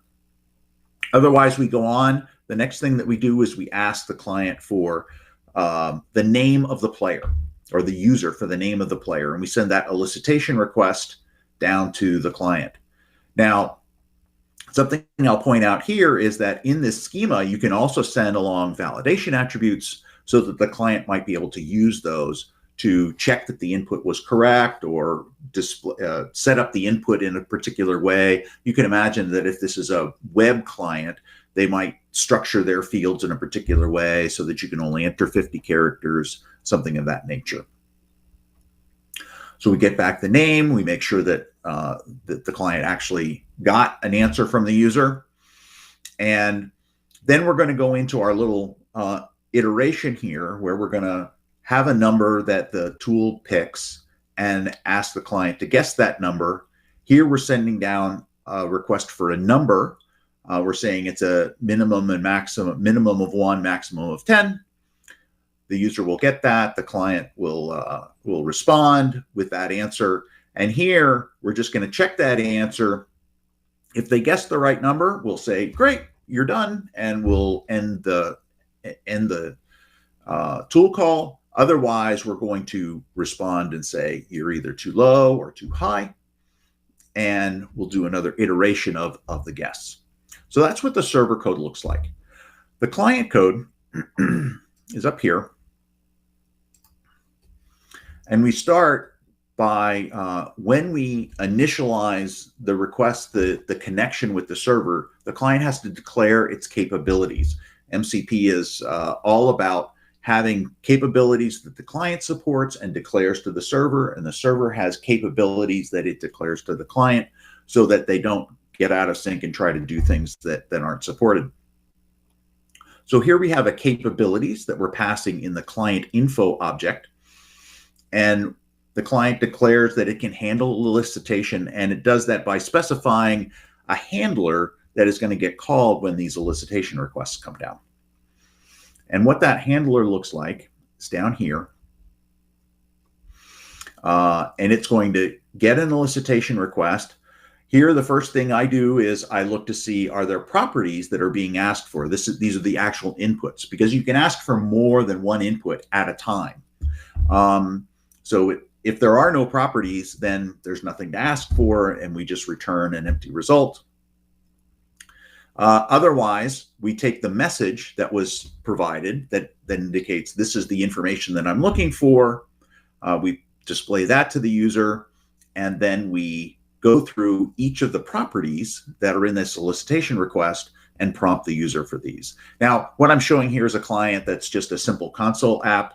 You can imagine that the client might be a web app or something that would dynamically create a form for this information. But I think this illustrates the idea of what the client should be doing, what the host should be doing with this information when it gets an elicitation request. Each of these properties indicates the schema. I showed you that earlier. So it's going to decide what type of information is being asked for. If it's a Boolean schema, it's going to read some information from the client, and then it's going to try to parse that as a Boolean. Now, the C# try parse for a Boolean only accepts true or false. So I added some special code here for yes or no, which would be a common way for someone to respond to that. If it's a number schema, we take the input from the user and we try to parse that as a double, and then we send that back to the server. And if it's a string, we just accept that string and serialize that as JSON and send it back. And once we've got all that done, we send the elicitation result back. And notice that we set the action here to accept, so that we make sure to tell the server that, yes, the user did provide all the input that was requested. So let me show you what this looks like when we run it.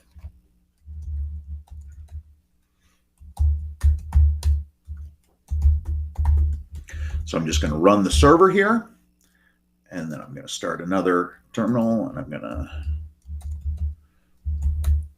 go to the client. So the client's going to run, it's going to connect to the server, get that elicitation request back, and you can see that it's now asking the user, do you want to play a game? So we'll say, yes, we want to play the game. What's your name? I'll tell it my name. And then we guess a number. So let's guess 5. My guess is too high. So we'll try 3, too low. So it must be 4. There we go. So this was an example of a tool call that was needing additional information from the user and using elicitation to get that through the client from the user. All right, that's elicitation. Let me show you the next feature. The next feature I'll show is structured output. So let me, first of all, start by killing this server because we're going to be starting a new server. All right. So structured output, as I mentioned, is a way for a tool to declare what its output is going to look like. And here we have a product tool that's going to return a list of products. And that list of products has a product class, and that's described in our models section. Here's our product models, and you can see that here's our product model that has an ID, that's the identifier, the name of the product, all these fields, right? And we would like to be able to tell the LLM that this is what the structure is of the information that we're returning. Now, the way that's done, it's very simple.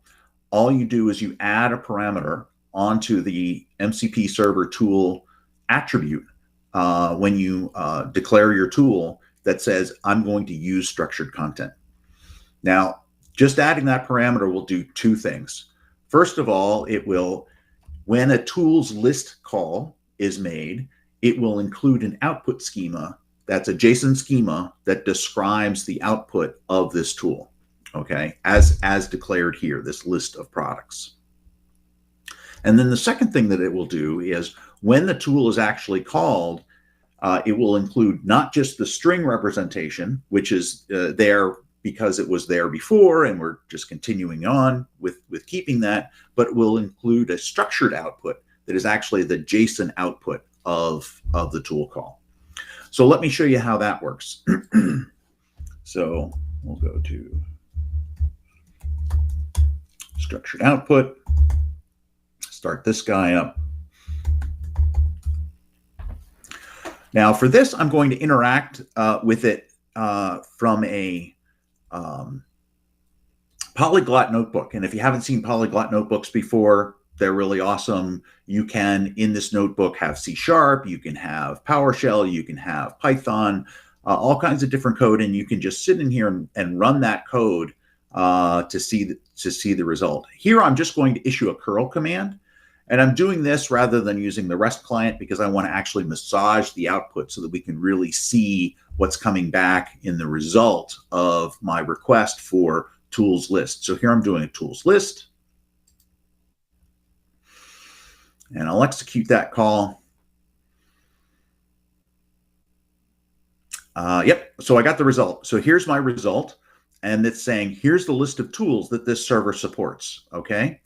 And it's a get products. You can see the input schema. And now you can see there's also an output schema. And that output schema has an array of items. I'm actually going to have to expand this out because it's a very long list. Get back to where we see that. The output schema has this JSON schema that says, I have an ID and I have a name and I have a description, product, price, category, all these fields that are in the product. Okay, so that's what the tools list result looks like. Let's actually see what the result of the tool call is. So down here, I have another curl command that's going to do a tools call on get products. Okay, and it's going to show us just the result of that call. We're going to run that, and here's the result. And as I said before, we always just returned a string output. We're still returning that string output. Here is that string output. And you can see that it's actually JSON in there, okay? But it's just all in a string. But the structured content actually provides that JSON output as a JSON field. And so this can be provided to the LLM. The LLM can actually parse this much more easily, right, and find just the information it needs. So that's structured output. The next thing I'll show you is resource links. Resource links, as I said, are a way to return a link to a resource, an MCP resource, from a tool call. So here we have tools, my resource tools, and this is an example of what I was saying earlier, where a tool can actually create a resource dynamically and then return a link to that resource for the LLM to be able to access or the host to be able to access. So my tool call here is just called make a resource. It goes and creates a resource for a random number, okay? And then it will return that resource link. And here's what that looks like. It's just the resource URI and the name of the resource. That's what the resource link looks like. And I'll show you what that looks like now.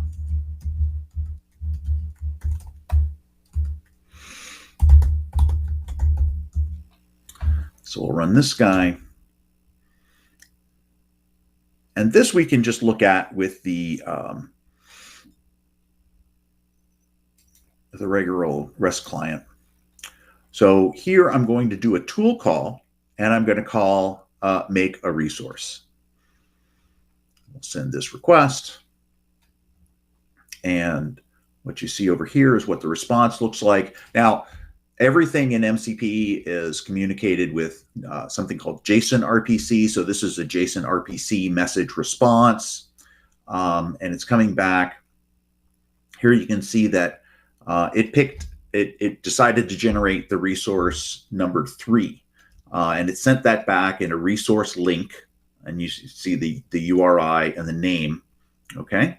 And so now what we're going to do, we're actually going to request that resource. So last time it was 4, this time it's 3. And this call is a JSON RPC request to do a resources read. And I'm going to pass that resource URI that I just put in here, that was passed back here. And now you can see that resource responded. It told me this is the contents of that resource. This is a plain text resource, et cetera, et cetera. Okay, so that's resource links. Now, got a few minutes, so let me come back over here to my slides, and I'll just talk a little bit about the last thing, which is the authentication protocol. So some things to know about the authentication protocol is that the new authentication protocol is only for servers that are using the streamable HTTP protocol. For standard I/O, there's still the old method of doing authentication where you put credentials in environment variables or in configuration that the MCP server can access. But when you're actually using streamable HTTP and you need to talk over HTTP, you want to do OAuth.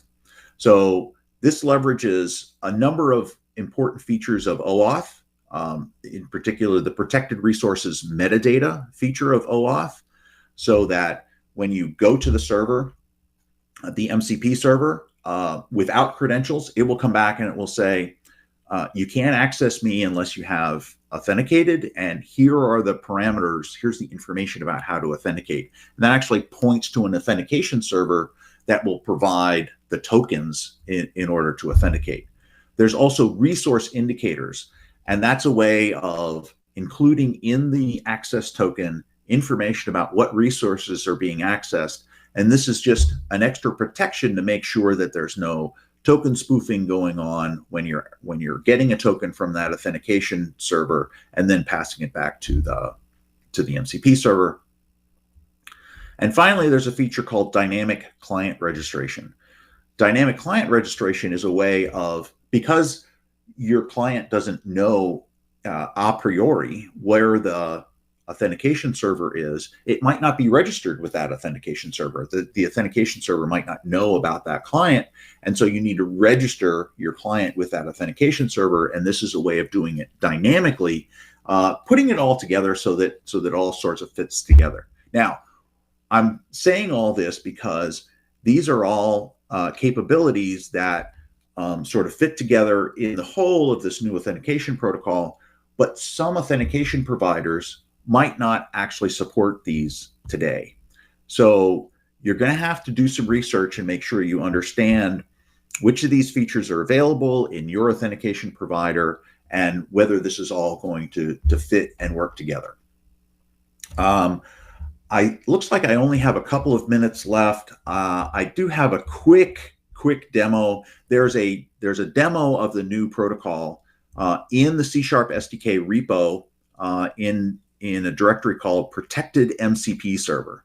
Okay, and this shows you how all of this is supposed to work, how it all comes together and works. And there's information in here about how to actually run it. It has a test OAuth server that actually implements all of the features that we just talked about. And so you can use this, you run that test OAuth server, you can authenticate with that OAuth server to a protected MCP server, and there's a client that you can run that will do all the right communication protocols in order to get the token and provide that to the MCP server. I don't think that we have time to do that, so I'm just going to pass it back to the hosts and say, I think that's going to be it for me. Awesome. Thank you so much, Mike. Wow, we're here, back, and we got your questions live on the board. So, Mike, we got some good questions for you. So we're pretty stoked about it. In general, first, John Galloway, of course, just telling you, go, Mike, go. Big fan of the Galloway, the Mike together. And also, you guys are also always on the ASP.NET Core Community stand-up on the .NET YouTube, so make sure you go over there. I like this one over here from Daniel. That's a great question. Oh, you have to read it. I gotcha. Yeah. So it says, thank you, Daniel. For elicitations, would the MCP server need an LLM behind it to do that? No. The elicitations are going to the client, and the client is getting that information from the user. The LLM is really not. So the way that the server can interact with the LLM is through another feature called sampling.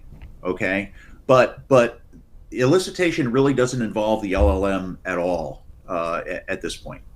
Okay, gotcha. Perfect. So the LLM never at any point elicits the elicitation, if you will? That's right. Well, so it is possible to write MCP tools that have LLMs like behind them. These would be more, you would say, agentic MCP tools. Okay, so you might have an MCP tool that has an LLM behind it that says, oh, I need this additional information, and you can imagine that would happen. But that's completely optional. I would call it sort of an advanced scenario, right?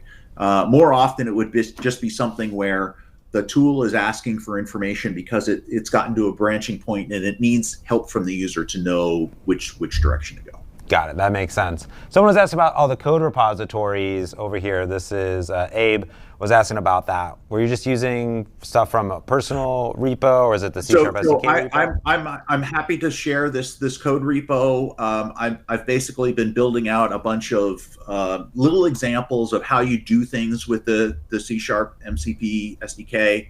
And I can share that in the chat afterwards. Yep, happy to do that. Sounds good. And we'll put links on the on-demand video, which a lot of people have been asking about as well, which they're right here on the Microsoft Developer YouTube. So same place you're watching it on YouTube is there. Good question here. Yeah, that's a great one. Mike, is this the same SDK that's used by Visual Studio and VS Code? Yeah, or other things at Microsoft. So Visual Studio is using it, but VS Code, because VS Code is written in mostly TypeScript, is using the TypeScript SDK. But I mean, the beauty of MCP is that these are all supposed to be interoperable, right? So VS Code using the TypeScript SDK can talk to a server that's written in the C# SDK, because they're all just talking this common protocol. It should all just work. That was perfect. I think the Azure MCP server is written with it, and several others as well. The Azure MCP server is written in C#. Yep, it is. Yeah, and I think all of them are also open source, the servers that we put out. And I think on the Microsoft for Developers blog, I'm sure John will drop a link on there. He has like 10 MCP servers from Microsoft to check out, and they're like all open source. So I think we're out of time, Mike. This is amazing. Drop those links into the chat. I'm sure John's already on it because John's just dropping links left and right. But we have a banger of a session coming up next over here from Joe and Toby. So let's kick it over to them for the next session. Oh, we're not kicking over. Kaylin is telling me that we have 15 more seconds that we need to burn. So double check. Whoa. What's that? Oh, okay. Perfect. There's technical difficulties going on over here on this side that you can't see. Right here. But right here, technical difficulties. Well, yeah. Well, someone said was asking about running a custom client written in VS Code. So I would just like to point out that there's a lot of custom clients already in VS Code, right? There's Klein is a client that you can use within VS Code. Yeah. There's other clients that you can use, right? You've got access to all the tools that you might want to use, so check that out. Yeah, the choice is yours. Use what you love, folks. Yeah. And additionally, if you are interested in asking questions to any of our speakers throughout the day, of course, you can use hashtag MCP Dev Days. You can check out the videos on demand, or just type into the Twitch or the YouTube chat as well. They'll all be coming in real time. I want to point out a few other things that's really cool. If you're brand new to MCPs and looking to build your own MCP servers, there are a few great resources to get started. First is the actual MCP for Beginners series that just dropped. That's right. There's a whole GitHub repo to go through everything in all different programming languages. And also, on multiple channels on the Microsoft Reactor, .NET, and VS Code channel, there were Let's Learn MCP. I did one with Katie on building our very first MCP servers and using MCP servers with C#, but we also had it in Java, in JavaScript, and in COBOL, and in Go, and in Assembly, Fortran, all of them. Yeah. And it was in multiple programming languages and spoken languages too. We did like a bunch of events. So those are all available, and there's GitHub repos on the Microsoft org. Just type in Let's Learn. You'll see all of them there. So like nice short kind of learning in just a few hours basically. But if you want to go deeper, the MCP And interestingly enough, in the session that I did this morning, it went by really fast, but when I was asking Context 7 for the documentation for how to build an MCP server, you know what it found? What? The Microsoft MCP for Beginners. Whoa, really? Yeah, that's what it pulled from. That's crazy. So yeah, I was like, wow, I did not expect that. That's interesting. So that's so cool. What are we looking at? We're keeping riffing. All right. Let's go back to the board, see what else we got. I don't have it. We can see if John's queuing up anything else. Yeah, let's see. Can I associate an MCP server to a local AI? What does that mean? Would that be like you're saying like you want the MCP server to only use a particular model?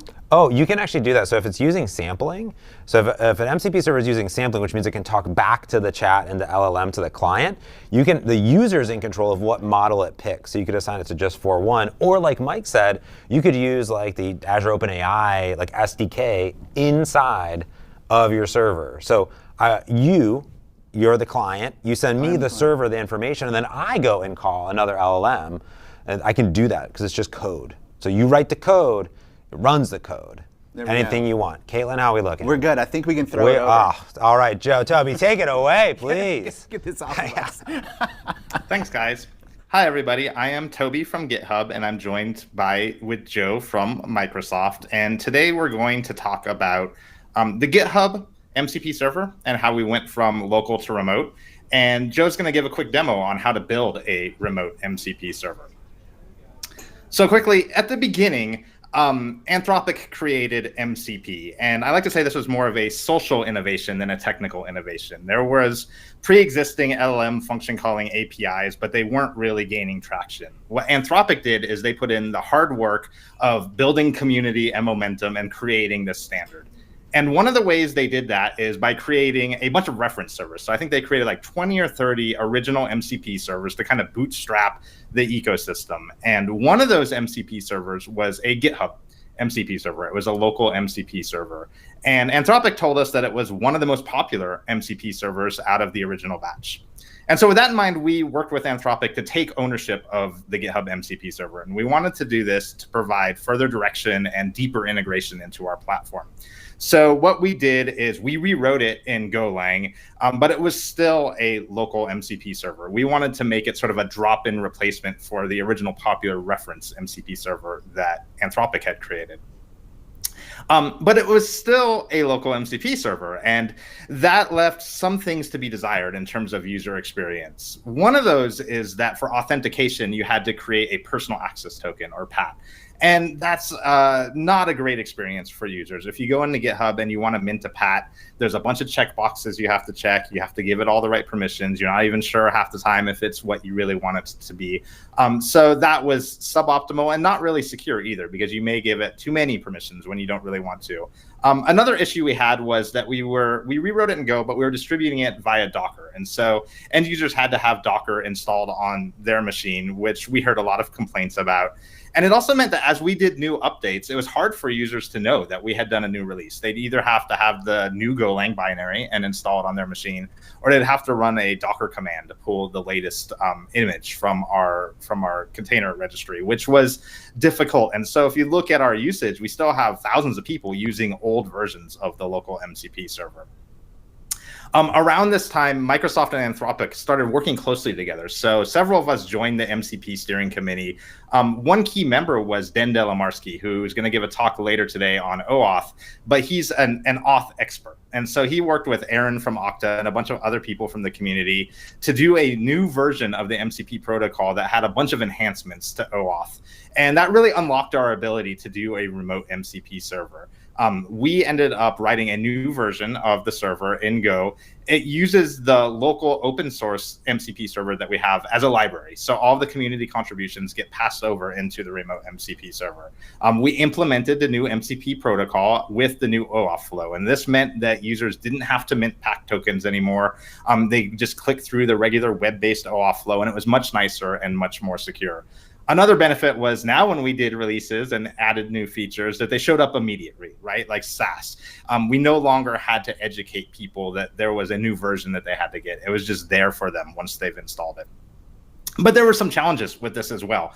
One was that we were using a Go SDK for MCP before the official Go SDK was even being worked on by Google. And so that's a thing that's happening now, and we're going to have to migrate to that. But that is to say that because the spec is moving fast, especially around remote MCP servers, you may have some lag between the SDK that you've used to write your MCP server and the SDK that you really need to use to write a remote MCP server. Another challenge we had is that we had to upgrade existing users. We've had tens of thousands of people install the local MCP server, and now we have to go back and get them to remove it from, say, VS Code or another MCP host and install the remote MCP server. So this is an issue because we still have a bunch of people who haven't done that. And so we've done YouTube videos and tweets and stuff to try to get people to swap over. But that's, as you think about writing an MCP server, you may want to go remote first if you think that's the direction that you're going to end up, just so you don't have to go back and ask your user base to upgrade. And then another challenge is architecturally, it's quite a bit more difficult to write a remote MCP server from certain perspectives. A local MCP server is a very simple thing. It's just a command line tool. It speaks over standard in and standard out. It's one tool per user. So I, as a user, just run it on my local machine, and it only has to deal with me.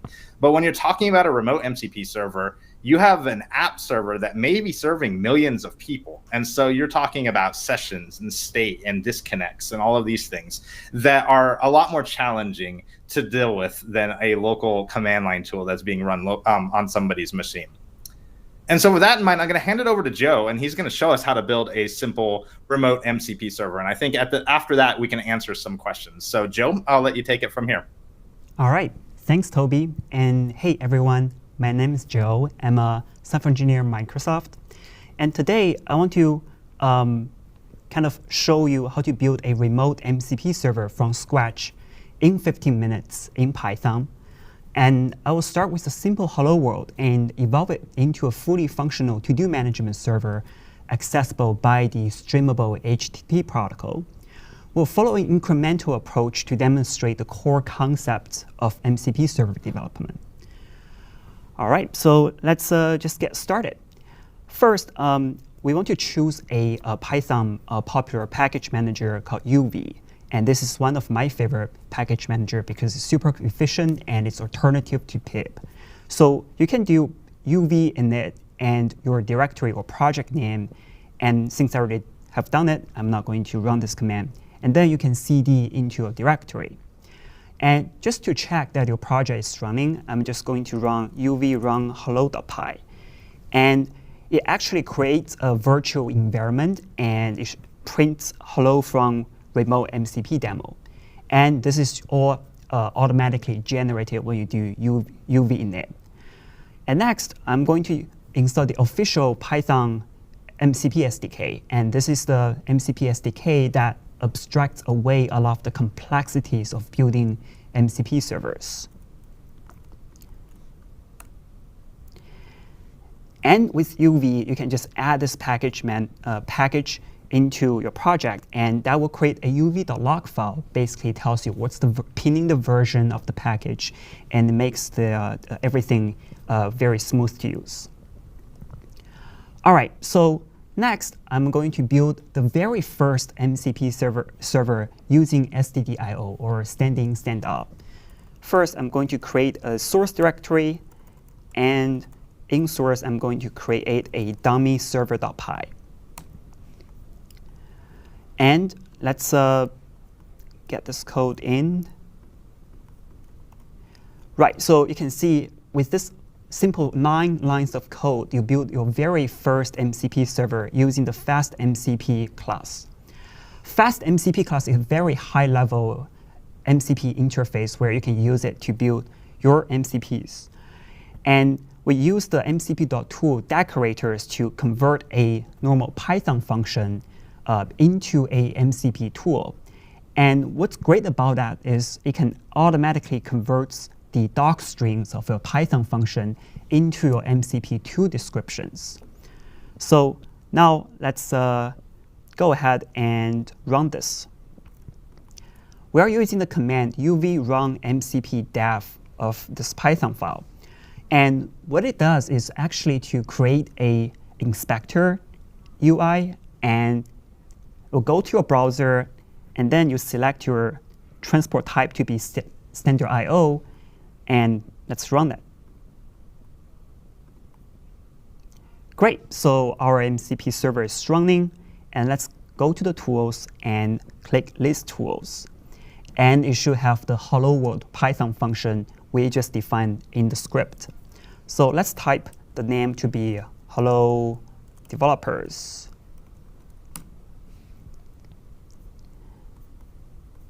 And run this tool. And you can see the tool results here. So this is the basic of a MCP server. It exposes a list of tools, and you can run the tools in this inspector. And as you might have assumed, that the agent in GitHub Copilot or any other coding agent, when they connect to the MCP server, they are able to call the tools by parsing the description of the MCP tools. So let's exit this, and we show that this dummy server is working by this simple 9 lines of code. Next, let's build something real. Hello world is boring, and we want to add some business logic. And today's demo, as I said, I'm going to do like a simple to-do management application. So first, let's add another package, Pydantic, for schema validation. And let's create another file called source.db.py. And this is your database business logic. It will contain some CRUD operations for create, update, delete, and list. So I'm just going to copy all of those code into the db.py. And this is using the SQLite package, and it defines a to-do schema. It has a title and ID, initialize the database, and as I said, there are a bunch of CRUD operations. For example, how to add a to-do, how to list to-dos, how to complete one of your to-do item, delete your to-do item from the database, and update it. So this is like all the business logic in Python. Next, let's create another MCP server for stdio that expose all of those operations into MCP tools. So I'm going to create another file called source/tools.py. And then I'm going to write those code into my tools.py. And it imports all the CRUD operations from database and uses the fast MCP class to create a standard IO MCP server and use the decorator I mentioned before to decorate each Python functions and convert the doc strings into tool descriptions. All right, so let's test this new server with 5 additional tools. As shown before, when you run uv run MCP, it's going to create another tab for MCP inspector. And let's do the connection. Great, and let's head over to tools, and you can list all the tools here. There is add, list, complete, delete, and believe there are other tools. So let's play around with it. We can add some to-do. For example, we want to buy milk. That's a to-do item for me. And when I run it, it will show result added to-do buy milk. And you can list it. Right? So it basically proves that the basic functionality of this MCP server is working. But just by working with the inspector, it helps you to debug your business logic locally. But when you actually, what you want to do is to play with this MCP server in VS Code with GitHub Copilot. And the way you do that is you can type Command-Shift-P and click Add Server. And this is going to be a standard I/O server. And command will be uv run MCP run and the tool path. And I will just call this my MCP server. That's fine. In the workspace.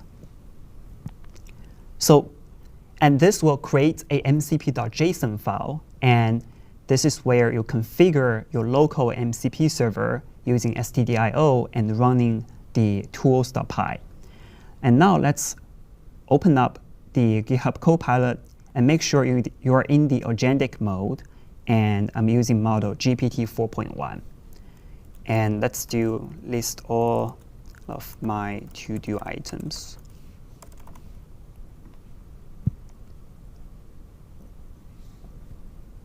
Right, so it will run the list to-do tool to list all my to-do items and shows one. Mark this one as complete.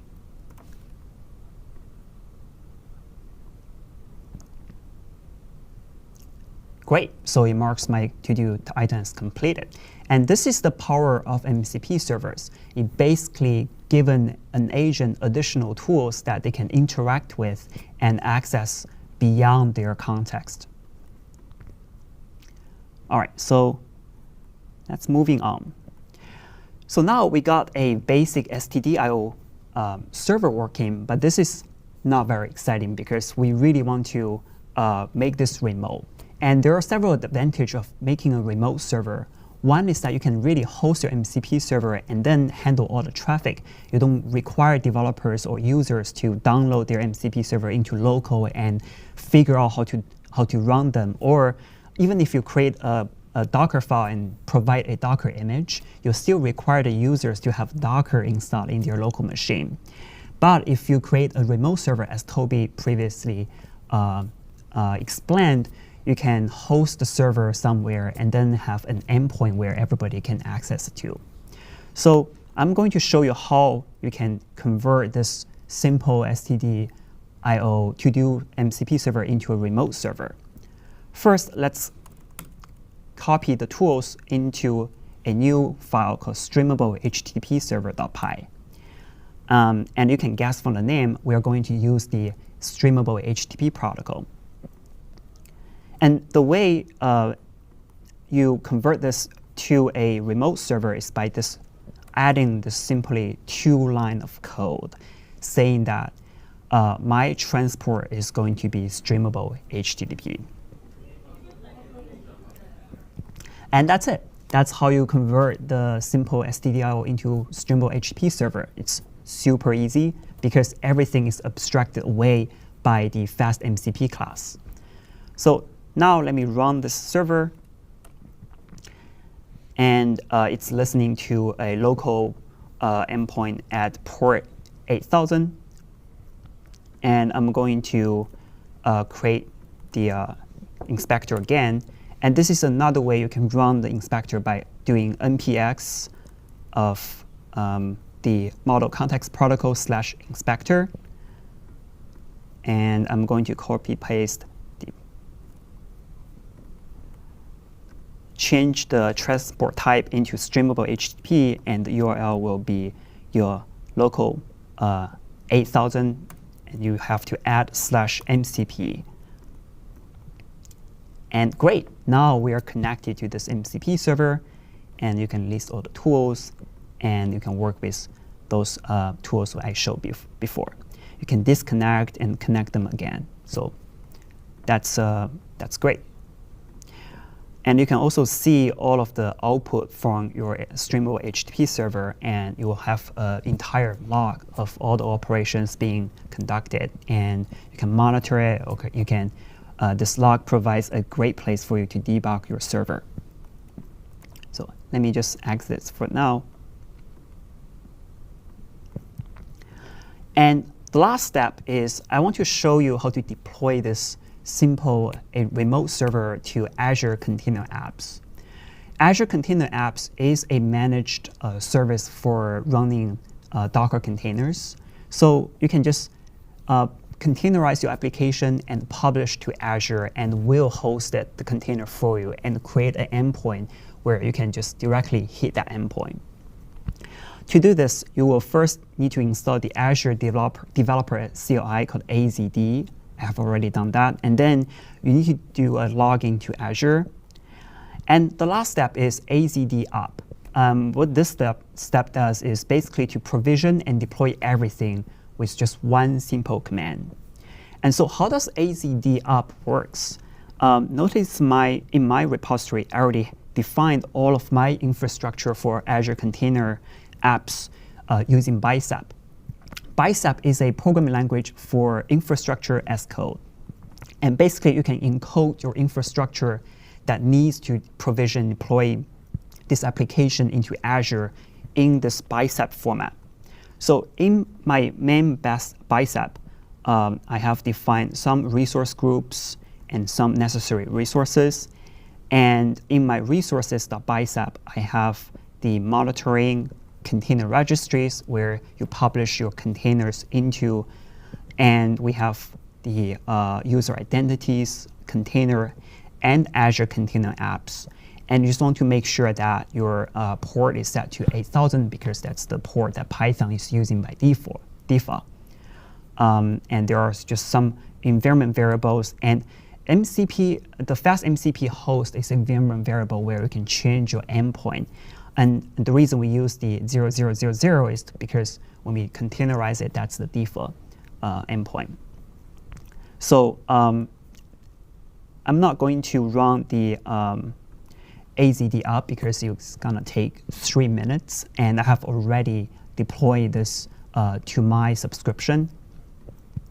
So let me just show you how I can use the inspectors to play around with it. So this is the public link that I have deployed to my Azure Container Apps.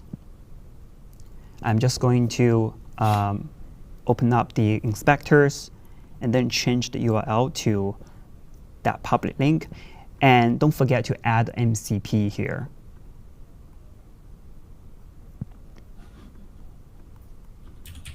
Oh, it seems like there are some issues with my Azure Container Apps.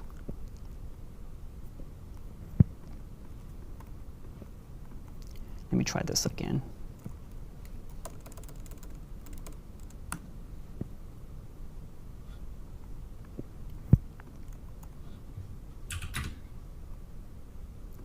All right, it looks like I don't have the right URL for my container apps, but that's fine. But once you do AZD up, you'll have a link to your remote server, and you can use the inspector to debug your MCP server. All right, so moving on.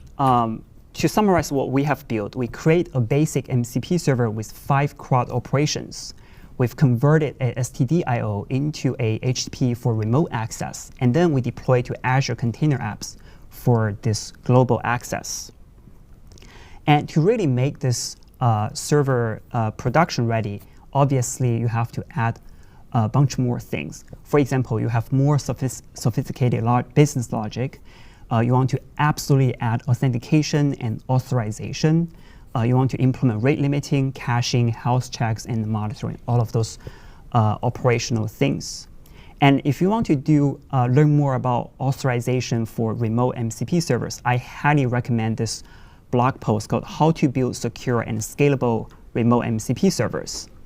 And there are a bunch of other resources for you to learn more about MCP. For example, the official Python SDK that provides the fast MCP class that I used in my demo. There are the MCP specifications, Azure Container Apps, and related MCP efforts at Microsoft. And with that, this is my demo. Thank you.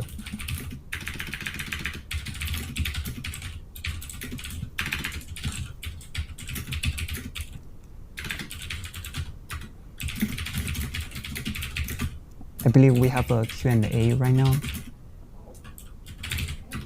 Hey, we're back. That is accurate, Joe.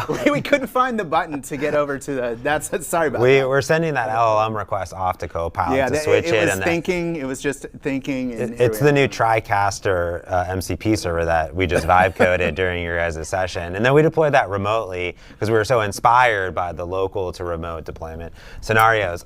So many questions from everyone in the chat. Is everything you just showed somewhere on the internet that people can find and see? Can we get the GitHub repo? Yes, I have the link in here. It's Mosaka/remote MCP Python demo. That's the link. Perfect. I think John Can we found get that it up somewhere. John's got it. John's got it somewhere. John's taking care of it. John's all over it. In the chat. John, by the way, John mentioned that MCP servers have become very comfortable with the flexibility of work from home, which I think is absolutely true. True words. Thank you, John, adding so much value to the conversation. And we'll make sure when this video is on demand too on the Microsoft Developer YouTube that we have a link there as well, which is great. Other question we had here was around roadmap, and Pamela jumped in the chat and answered some stuff. But when it comes to a roadmap and the standards around MCP, like where's the best place for people to look at that, be involved in that, like understand what's going on so they can incorporate it into their plans? Yeah, I think the best place to look at the roadmap is the official Model Context Protocol repo. They have all the projects that present you the specifications and all of the specification enhancement proposals into the MCP. And Pamela pointed out that there was a talk from Anthropic yesterday about said roadmap.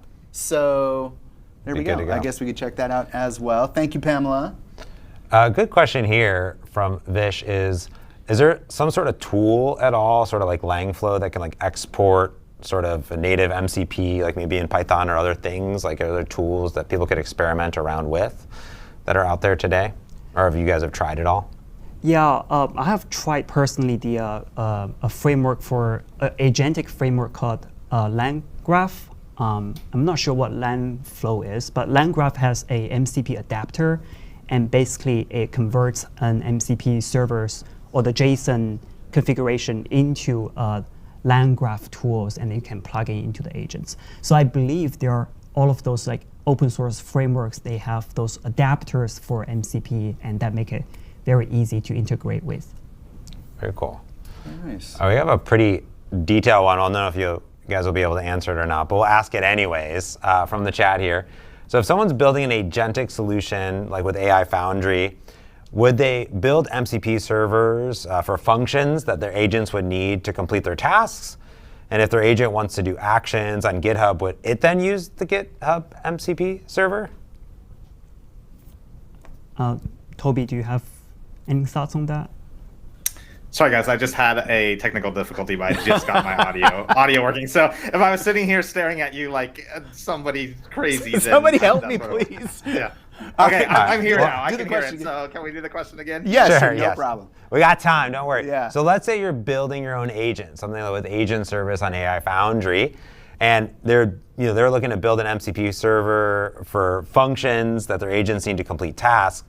Would the agent use, if they were going to perform some actions on GitHub, would their agent then use the GitHub MCP server directly, or should they invoke the APIs, or what's some of the thought process there? Basically, agents with MCPs calling other MCPs back and forth. Yeah, that's a great question. And I would say that you actually write agents that use MCP servers. And this is how the GitHub coding agent works, for instance. So the new agent that we launched, where you assign an issue to Copilot and it works away for 20 minutes and then it comes back and does a pull request. Well, 100% of the interactions it's doing with GitHub are through the GitHub MCP server. And so this is a pattern we're starting to see where agents have a bit of an MCP host in them, and then the platform that they're interacting with gets implemented via MCP, and then you can install other MCP servers as well, right? Like you could have the file system one or whatever you need to do alongside of it. So it actually gives you a bit of extensibility in your agent. And then the agents themselves can be exposed via MCP. So you get into this it's turtles all the way down kind of situation. So now in the GitHub MCP server, you can assign issues to the GitHub Copilot agent. And then the GitHub Copilot agent uses the GitHub MCP server to interact with GitHub. And so you start to see this agent-to-agent communication flow going over MCP. Now, there's some issues with that around long-running tool calls that are being worked on at the MCP protocol level. But we're getting to the point where you can kind of model a lot of this agentic flow via MCP at the agents communicating to each other, and then the agents themselves will have MCP servers inside of them for interacting with whichever APIs you want to expose. Perfect. Awesome. Thank you, Toby, for crushing that question. All right, that's going to do it for y'all. All the questions we have. We're going to get Den up next, and we're going to riff apparently for 3 minutes. Thanks, Joe and Toby. We really appreciate it. And now it's just us figuring out what we need to do. What are you talking about next? Now, I don't know. I think I caught what Toby was saying on the coding agent, which chat. If you haven't tried the coding agent in GitHub, you got to try it. It's incredible. I had it one shot, and I told it, I took an app and I said, rip out the CSS framework in this app. It was Bulma, and I said, make it Tailwind, use Shad CN UI, make it beautiful, make it gorgeous, go. And it took 35 minutes, and it completely refactored that entire app, but it did it. It's capable of doing remarkable things. And one of the things that Toby said that I caught on to was that it's using the GitHub MCP server, which is interesting. Why doesn't the coding agent just use the GitHub API? Yeah. It's in GitHub. But this pattern of using the MCP server. It's because the models can speak to them, right? And that's the thing. It's it can speak and it can do fetching, but we can give it more direction of when it's thinking about things to do, specifically with specific tools to call. So I think that's a really important thing to remember. Just like if it was calling and using Playwright, it could just call the Playwright MCP server to do specific things instead of having to understand the entire Playwright MCP. The thing that I've been doing too is I have the Microsoft Learn Documentation MCP server, which again, it's it could just query URLs, but calling into that MCP server can query our documentation specifically for things, just like Context 7 Exactly, and that's why I use Context 7, because yes, you can get it from the web, but man, is it more accurate if you can get it from the MCP server. And the other thing I want to talk about too, and Toby's talking about this in this coding agent and building agents, is that there's also clients too. These SDKs, when Mike was showing the C# SDK, you can also build clients. So if you have an app, it can be a client that connects to other MCP servers, just like VS Code does, just like Visual Studio does, and just like the coding agent does as well. So something to think about in your scenario is oh, is my application today, could it leverage maybe MCP servers at my company, especially for enterprises building enterprise applications? Very interesting. Add client abilities to the app that you currently have. Exactly. I have this feedback flow app that right now connects all these APIs into the stuff, but it would be so much easier if I just had MCP servers. It would just simplify my life. Yes, and I've asked you for this. I know. Already. And I'm working on it. Coding agent, go and do it. All right, we have our next session up with the one and only Den. The man himself. Nate and Will's coming in. Over to y'all. Hey folks, I'm glad to be here, and guess what? I'm here again to talk about MCP and security. And I'm not alone this time. I have Nate and Wills from arcade.dev. Welcome, folks. So glad to have you here. Let's see. Do we have Nate and Wills on audio? Don't know if we can hear you, Den. Hopefully you can hear us. Yes. We're just, technical difficulties, but we're solving them. Yeah, they're going to be on there. I would say jokes or anything like that, but I'm not good at them, so we'll have to just have this awkward silence.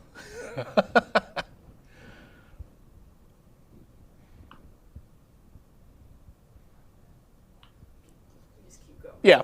Well, for what it's worth today, we're going to be talking about MCP security. And for the conversation that we have today, there's a big question that's looming over everybody's head, and that is, how do we make sure that we build servers that are actually production ready? Because we know that production ready is hard, and we know that security is hard.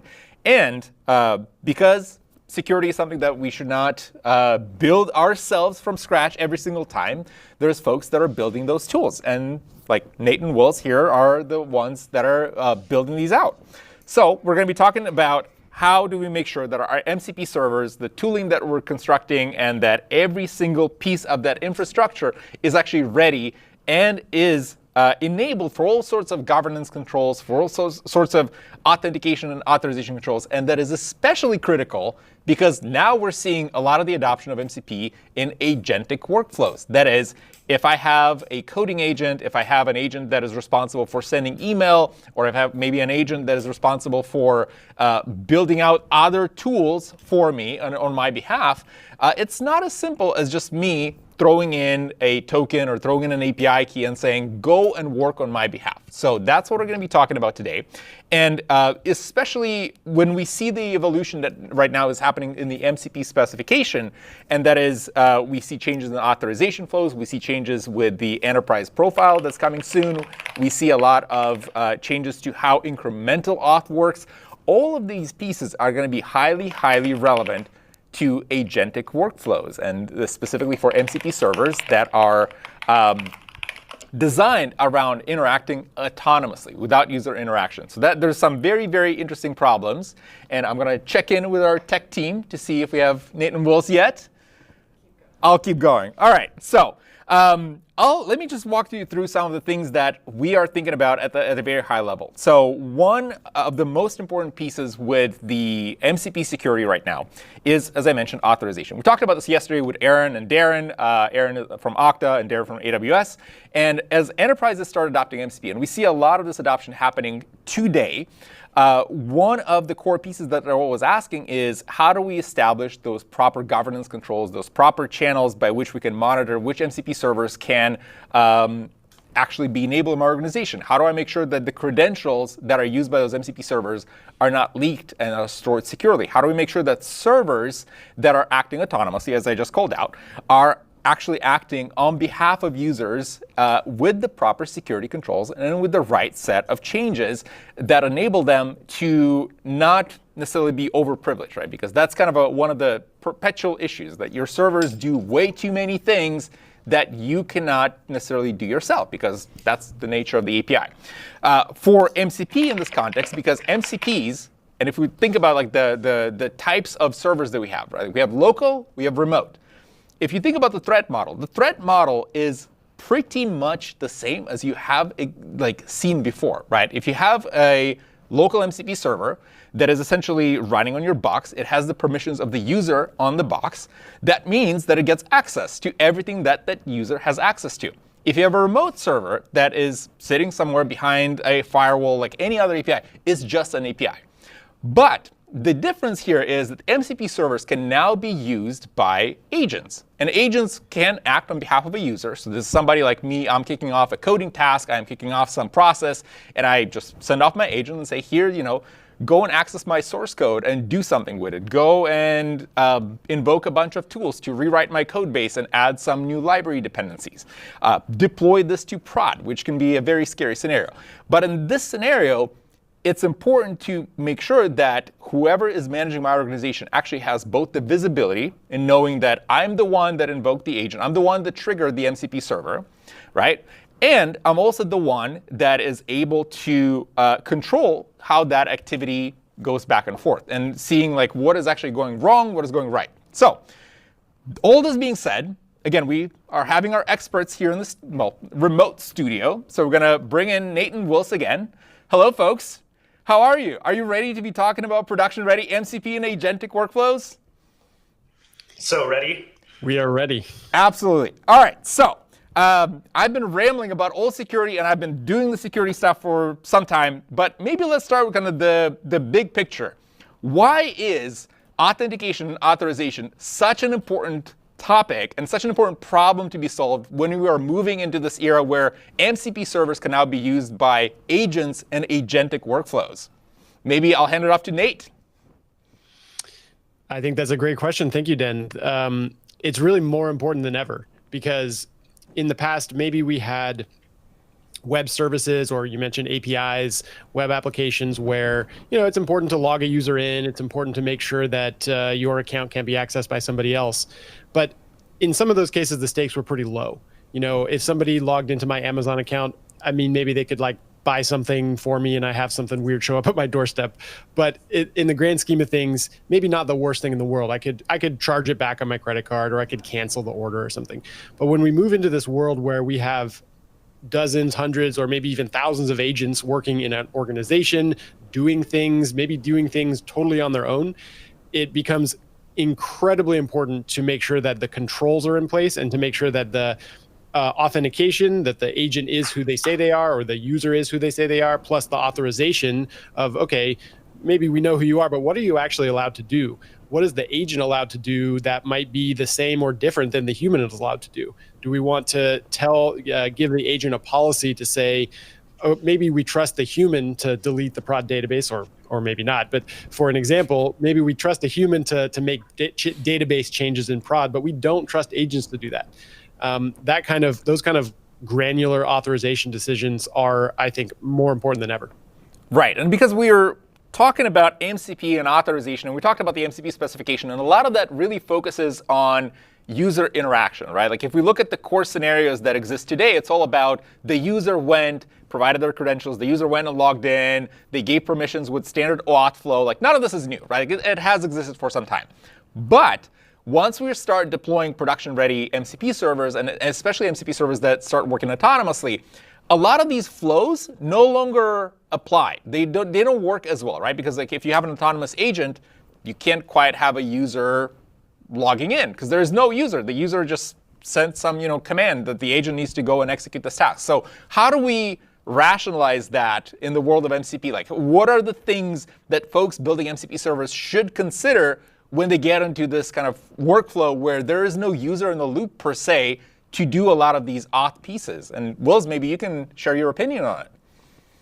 Yeah, absolutely. And I think it's really important to remember, and kind of referencing yesterday's chat that you did in the studio with Aaron and Darren, there will be different scenarios here. There will be sometimes when the user is present, they're chatting in VS Code, they're chatting in a web app on a CLI, something.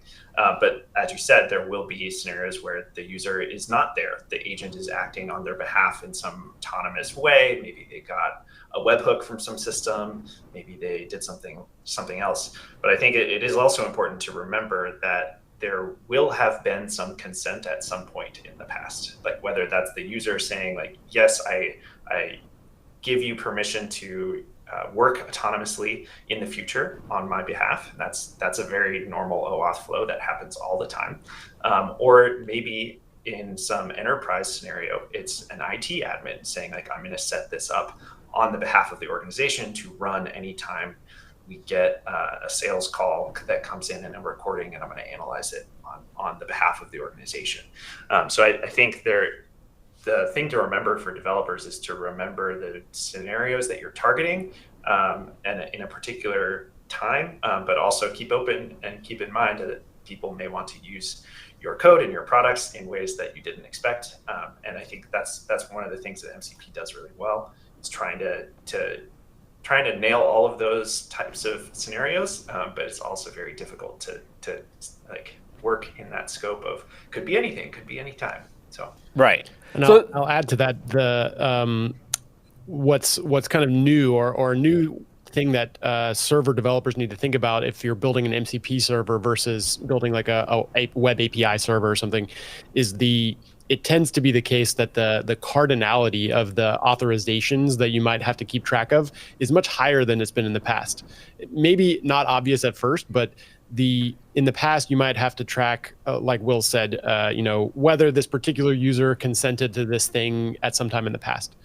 But now, especially with like a multi-tenant, multi-user MCP server, you're tracking that certainly, but you're also tracking potentially like the user times the agent times the type of consent, the scopes required. So the cardinality of it tends to be quite a bit higher, at least from what I've seen. And that actually sounds kind of scary to me a little bit, right? Because you can have an agent that is connected to a myriad of services, right? I might have an agent that is connected to, like I said, I have my shopping cart for shopping, and then maybe I have an agent that is connected to a service that reads my email and organizes my calendar. But also agents can interact with each other, right? So you can have the agent that is, I don't know, responding to my email, which I don't have it yet. I wish I did. But maybe it would look at my calendar and start coordinating meetings. And at the same time, like the permissions are quite different, but they somehow need to interact with each other. And from what you just said, it sounds like I can't just say, oh, I'm just going to log into the agent with my credentials and give it access to everything, because that just doesn't work. Then we're over permissioning them. They're doing way too much. Yeah, that's an anti-pattern that I've seen a lot, and it makes sense why people do this, but there's an anti-pattern in agent development right now where people say, well, I don't yet know all the stuff my agent is going to be able to do, or maybe what I want it to be able to do in the future. So I'm just going to give it a personal access token, or I'm going to give it like a super user token, admin key, or something like that. That works, on my machine, so to speak, for me. And maybe okay if you're just building something for like a personal agent for your own personal use. But as soon as you want to get to production, like we're discussing here, you have to definitely not a good idea to use things like a personal access token or a super user admin credential for exactly the reason that you just said. You don't want the agent itself to be over provisioned. Certainly not more provisioned than the user is. And most of the time you want the agent to be a little bit less provisioned than the user is. Because like, maybe I'm okay with the agent reading my email, but I don't want it to go like delete my email or like delete an entire calendar. So I think that's a very important distinction between kind of the like playing around with stuff on my machine versus a production agent that really bears repeating. The over provisioning of agents is exactly where we get some of the kind of headline grabbing posts we see on X or Blue Sky or LinkedIn where people are like, oh no, this coding agent was so cool until it deleted like all my code, or it erased the production database or something. And the problem is not like we can improve models and make sure that models get smarter, but ultimately it just shouldn't have been able to even have the key to do that in the first place. Yeah, no, absolutely. And I certainly wouldn't trust a human to delete my production database, let alone an agent. So that being said, you did allude to something that is the topic of the conversation, which is production-ready agents, production-ready MCP servers. And for those scenarios, there's certain things that are best practices, like you said. Like, don't hard code secrets. Don't use like access tokens that are hard to rotate and rogue. What other things should folks be thinking about when they're deploying production-ready, agentic-ready MCP servers? I think there's a lot of things. As we all know from going, it works on my machine, to how do I make it work for more than one user? And I think that's a big key step that we at Arcade are focused on, is how do I go from works on my machine to now it can work for not just my company, but other companies, not just my friends, but ideally the world or whoever. And again, that's not everyone's scenario. So maybe production for you is runs on my machine. It's only ever going to be in my home lab or whatever, and like that's fine. But I think we're focused on in this conversation, how do I take it to work across lots of users, either at your company or across companies. And for those cases, like we said, not hard coding secrets, using correct authorization and authentication practices. It's going to be talking about like an enterprise use case. It's going to be integrating with IDPs that enterprises already have in place. It's going to be making sure that you're hooking into any entitlements or kind of governance systems that already exist in those enterprises. So There's lots of pieces that come into play on the security sphere, but then there's also like scalability concerns and how do I like, is this one MCP server that I'm running gonna scale up and handle the load across, the 10,000 customers that I have or however many it ends up being?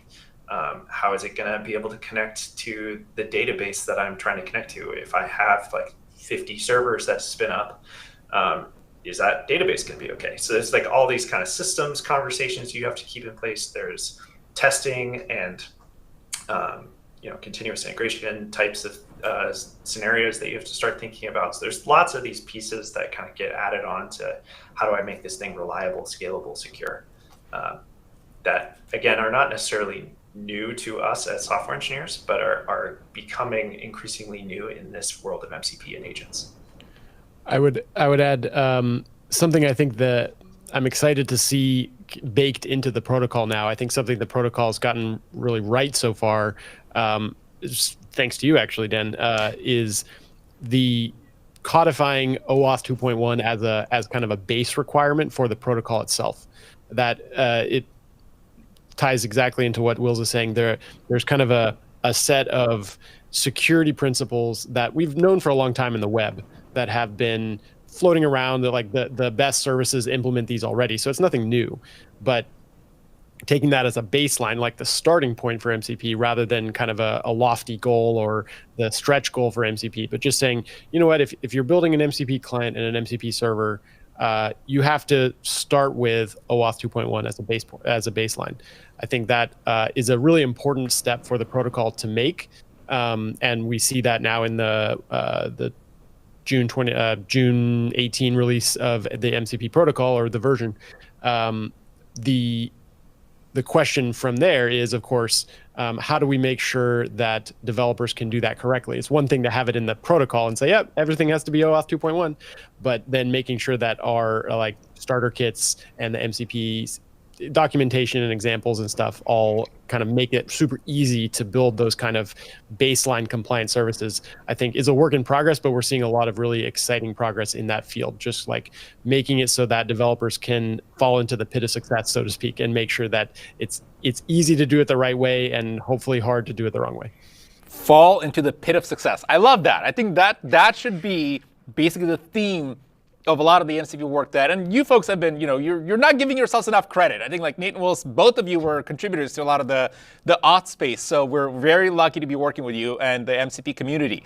I am curious about something, and this is that Wills alluded to, is that a lot of the challenges, a lot of the problems that we experience now in terms of securing the MCP servers and securing the infrastructure are not actually new problems. Like, they have existed for a while, right? Like, we all know things like, you have to have a load balancer in front of your API if you want to make sure it doesn't go down when you have a spike of users. You want to make sure you're protecting your database, that nobody can just write it with no permissions. But for a lot of these pieces, when we put it into the world of MCP, wiring them up together is a little bit complicated because folks are, by their nature, like not everybody's a security expert. Not everybody wants to be a security expert for good reason, because security is hard. So what we see emerge now, and this is where I'm curious to get your take on, is this pattern of MCP gateways. We see more services kind of crop up. We're saying like, look, we're going to take all of this responsibility for authentication, authorization, and we'll manage it for you on this gateway layer. You're going to have some compute layer behind the scenes that, of course, is your MCP server code running. It can be written in anything. It can be C#, it can be Rust, it can be Python, anything, really. But there's a gateway in front of it that essentially handles a lot of these core pieces that are hard to implement. So where do you see this going, and why is this pattern important? I think that's exactly the trend that I'm seeing as well. I think it makes perfect sense when you look at, history does not repeat itself, but it tends to rhyme often, and this rhymes very strongly with what happened in the cloud era. API gateways emerged as a piece of tech that made it really easy to say, okay, we have these internal components or microservices, or we have an existing API. It is not yet internet scale. It's not ready to be exposed to the public internet. But the delta between getting it ready to expose to the public internet is a bunch of like really deep niche security or infrastructure stuff that like most teams just don't have on staff. If you have that on staff, like, consider yourself lucky, that's great. Some people have those skills because you've fought in the trenches before of like infrastructure stuff, but most teams don't, and it makes sense as we kind of like further specialize the field.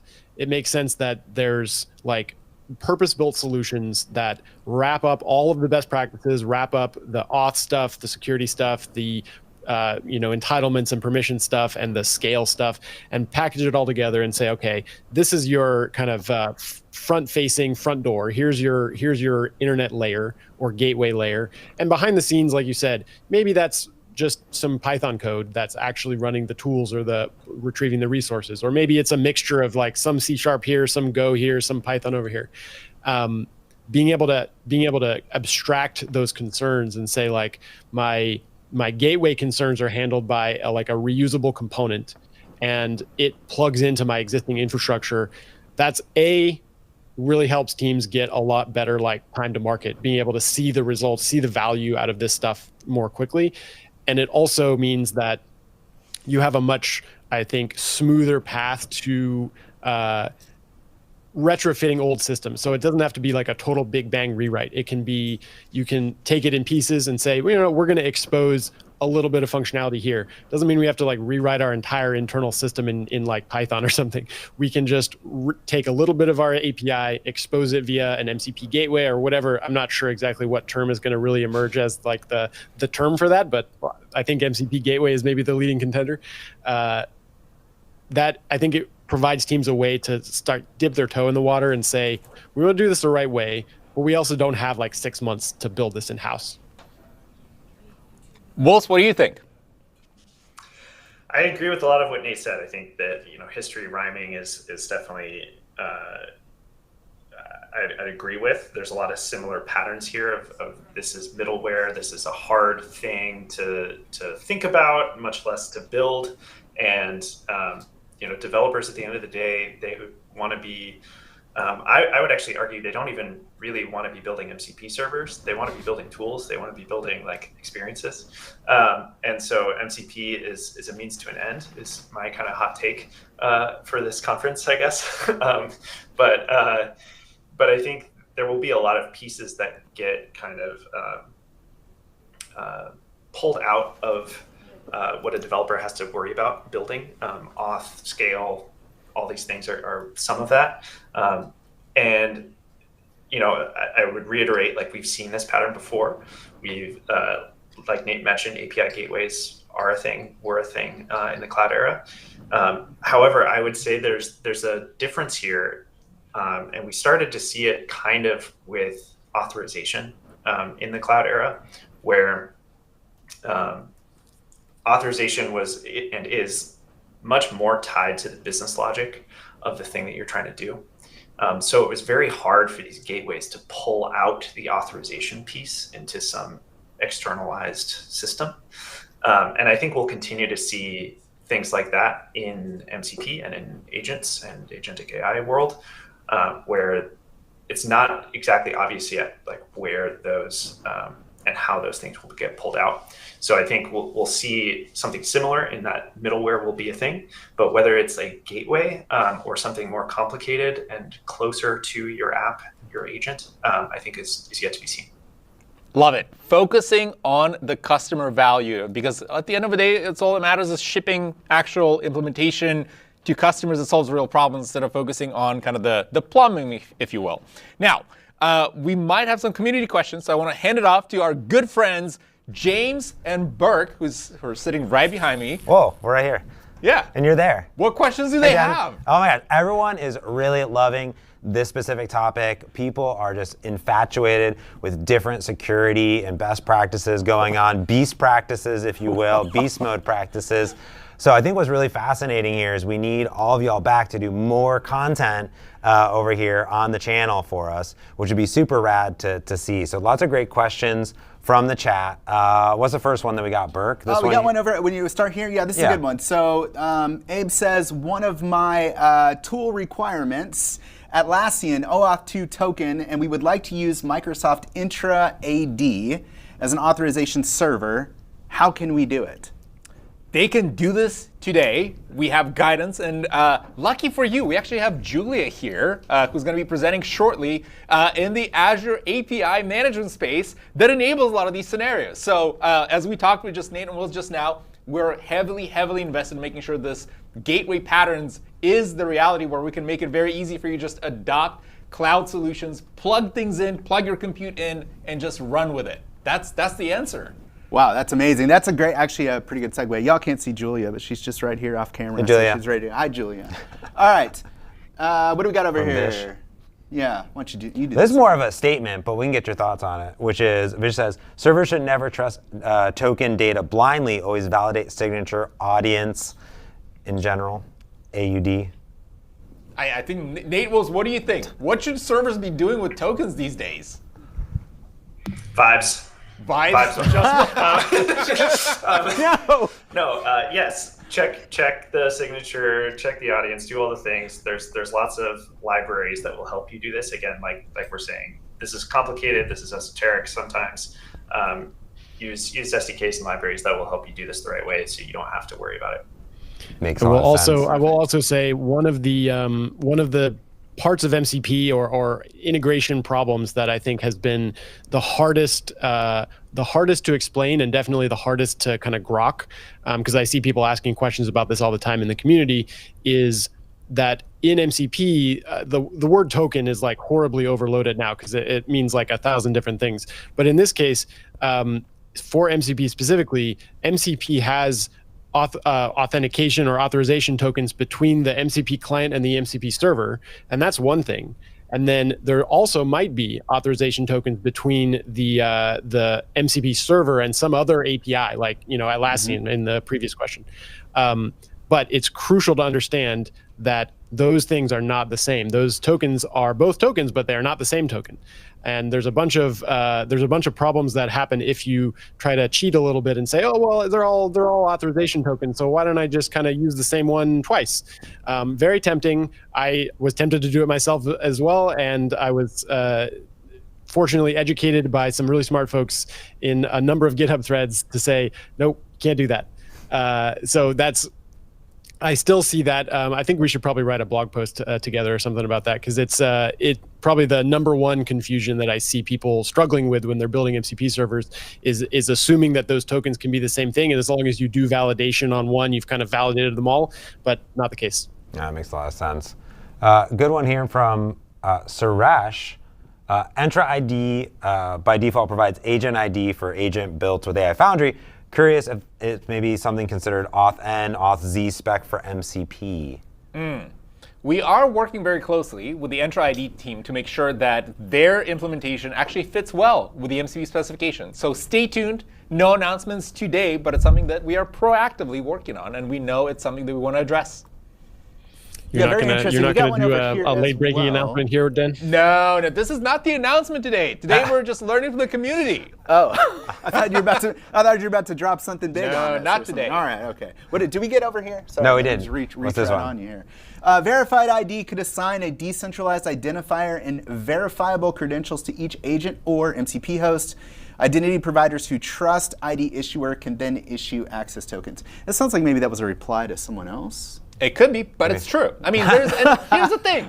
The MCP specification defines the minimum bar. This is the least common denominator for folks to go and implement this, right? Like you can have a myriad of ways in which you can authorize your users to your server, your agent to your server, right? Like Nate and Will, myself, we talked about this even outside this call. Like there's a million ways you can do this. So absolutely, distributed identity, also applicable. Great. Well, I think we're about out of time for questions. No, you know what? We do need to let Julia get set up, but we need to let these folks get on with their day. Yeah, get out of here. Go ship something we can announce that's huge. All right. Thanks y'all. Appreciate it. Guys. All right, we're going to get Julia set up as well for our next session. more about APIM, APIC, and a bunch of good stuff as well. If you want to get your questions answered live, this is all happening live, head over to Twitch, YouTube, or socials. You're chatting, your questions are coming up. You can also use hashtag MCP Dev Days on Blue Sky, X, Mastodon, all the places, wherever you're at. How many Those social show networks up, are there? all of them. Yes. That's right. This is all coming in live. We need an MCP server for Tags app. Get Jeff on that. That'd be rad. All right. But it's pretty cool. So we get all these questions up here. Don't forget that all of these sessions are going to be on demand on the Microsoft Developer YouTube. A bunch are already. That's right. As well. If you missed, I know your favorite was from yesterday. What was your favorite? Kinsey Dodds. Yeah, that's pretty good. Talking about Jarvis and why it should exist but doesn't exist. That was the moment where I was like, why doesn't it exist? Yeah. Where's my Jarvis? It's coming. Oh, okay. We're going to make it. It's going to make it a reality. My favorite session? Your session. No. In the beginning, in the keynote. Oh, really? It was you and me Oh, together. you're Great. too kind. It was really great. It's the nicest thing. Toss. Where it says toss. Here we We're going go. to toss it over To Julia. Take it away. Awesome, thanks guys. What a perfect segue. I can't believe all of the great questions. I saw a bunch about observability, security, and I think this is a perfect moment to also introduce my coworker Anish. He's also part of the Azure API management team here today. And yeah, we have a great session. What are all of the latest things we are doing with Azure API management? And with this being said, I hand it over to Anish, and there you go. Yeah, thanks, Julia. Hey everyone, welcome to our session on building agent-ready tools with Azure API management. So let's walk through what all cool things we are doing with MCP. Right, so for this session, we wanted to quickly highlight the main challenges that we are hearing from a lot of our customers, right, in terms of building AI apps and agents. And how does MCP fit very well in API management? And then we'll walk through MCP lifecycle, right? Show you how to create MCP servers, secure those MCP servers, and govern and observe those MCP servers. And finally, how do you surface them for discovery and consumption? So let's get started then. So let's start with a few numbers, right? So just to understand what are the challenges on building AI apps and agents. So on the left side, you see AI apps and agents. It could be your own custom agent that you've created, or it could be a multi-agent system. And on the right side, you have AI models, data, and tools. 62% of all the AI practitioners that we have been talking to, they mention that security is one of the biggest concerns for broader AI and agent adoption. 71% of enterprises admit that it is difficult to track and understand how many tokens are being consumed, how do I budget and set quotas. And lastly, having clear safety and guardrails is very important to safely deploy autonomous AI agents. And safety and responsibility is a big top of mind for a lot of customers. So let's talk about how can API management and our AI gateway solve these problems. So AI Gateway, it acts as a bridge to mediate AI usage, right, between these agents as well as models and data and tools. You have ability to mediate traffic and control the traffic or throttle it. You have the ability to enforce security, resilience, scalability. You also have the ability to understand what is happening with the AI models and tools that you're surfacing to these agents, and create an overall governance structure on top of that that fits your enterprise needs. So today we have a multitude of capabilities that we have already launched and GA'd in the market. So like I mentioned, traffic mediation and control. You have a lot of capabilities around managing these APIs, either REST APIs, WebSocket APIs, and they are compatible with various kinds of models. Similarly, you can actually do a lot of things with safety and security, scalability, governance, and observability. But this session is all about MCP. So let's focus on the MCP side of things, right? So MCP is basically, as more and more agents are proliferating into various workflows, these agents need access to tools, and they face the same problems, right? How do I securely expose my tool to an agent? How do I mediate traffic from the agent to this tool? And how do I apply an overarching governance structure? Be it a digital worker, be it a co-pilot or an autonomous agent. You have the same set of problems that you need to solve, and that's where API management fits very well into this problem story. So let's quickly jump into, in the interest of time, why API, how does API management help with MCP, right? We help with agents to secure and govern access to tools and resources. And oftentimes, a lot of developers, they already have an existing sprawl of APIs that they have built over many years. So how can you reuse those APIs and surface them as agent tools very easily? That is another big value proposition. And lastly, having the same well-known enterprise-grade observability, control, and scaling is something that you can get right out of the box by using API management with MCP. So let's double click into this, right? So this is all theory. How does MCP work within API management?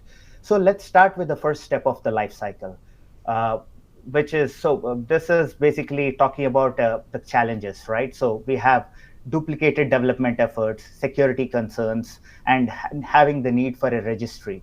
So these are all the things we talked in the previous slide. So let me jump into quickly the first developer scenario, which is you want to build and proxy MCP tools. So API management can help you expose your existing APIs as MCP servers. You can also proxy external MCP servers and apply the same governance framework, and manage both external and internal tools through a single control plane. Security, you've heard a lot about security in the previous session, and API management brings all of that goodness to MCP servers within our product. So you have ability to use API keys. You can use OAuth and JOT tokens. You can use Credential Manager to securely inject outbound tokens to reach third-party or external MCP endpoints. And lastly, you can apply all kinds of traffic mediation policies for rate-limiting throttling. And similarly, with the sprawl of APIs and MCPs, you have huge confusion these days, right? So how do people organize and catalog all these MCP servers for consumption? And that is where MCP Registry for Organizations comes in. Here, you can register your MCP servers, both first-party and third-party, govern and manage them, and expose them to various consumption endpoints, either within your enterprise or outside. So let's double-click into how this whole thing works through demos now. So step one, I mentioned you can create MCP servers on API management. So the first scenario I wanted to talk about is you can expose APIs as MCP servers. So you can take REST APIs and expose it in API management, and with a few clicks, you can convert it into an MCP server, apply the same governance framework in terms of policies, and expose it to your MCP clients. But is it restricted to just APIs? Not really. You can take any Azure resource, import it into API management as an API, be it functions, logic apps, container apps, app service, AI Foundry endpoints, bring it as an API, convert it into an MCP server, and you're off to the races. So this is very helpful for a lot of customers who already have an existing set of APIs, but also your ability to bring any resource into API management as an API and then convert it into an MCP server. We'll go through a demo shortly, but I wanted to highlight another scenario quickly. So the other scenario is oftentimes you might have already built certain MCP servers, either on-prem or maybe on another cloud, or you want to leverage an external MCP server built by someone else as part of your workflow. You can do that today with API management with the same control plane. So all you do is basically connect that MCP server and register it with an API management, and you can expose it as an MCP server. And there you go. You can apply all the API management policies in terms of security, traffic mediation, governance, observability, and you're able to proxy it securely with API management. So let's quickly go into a demo to understand how this works. So this is my Azure portal. What you're seeing here is I have a few APIs already created here. I have a function that is imported. I have a logic app that is imported. I have a REST-based API that is created here. So like what I was mentioning, you can import a HTTP-based API. You can import from an OpenAPI definition, or you can create an API from any Azure resource that we talked about. So let's do it real time right now. So what I'm trying to do is get an API. All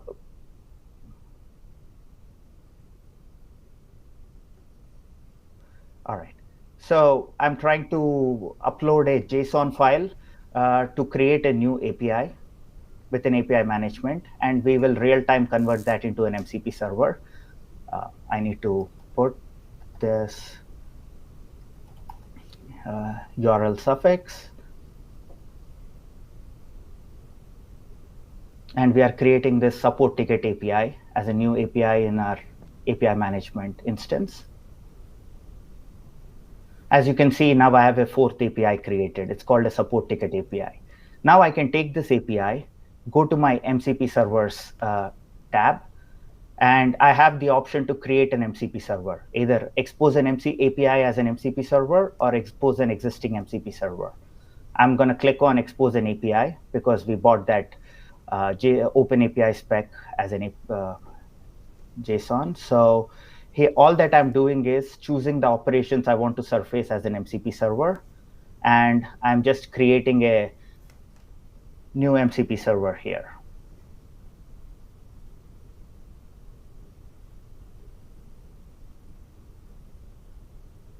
So it's that simple, right? Just in a matter of few clicks, I can take an existing API and I can create it into an MCP server. And now this MCP server, I have a URL that I can actually leverage to link with my existing agentic workflows and start exposing this particular API through API management.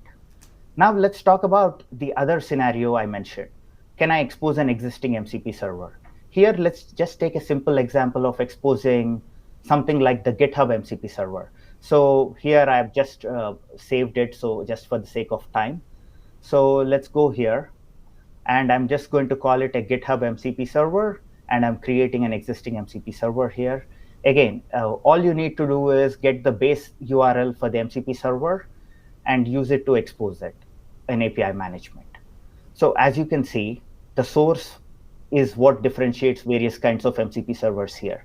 So I have a Microsoft Graph MCP server, I have a GitHub MCP server, I have a PayPal MCP server here. And I have exposed certain APIs as MCP servers, which is the functions, logic apps, and the support ticket we just created. So hope that gives you a clear idea about how easy is it to create MCP servers on API management.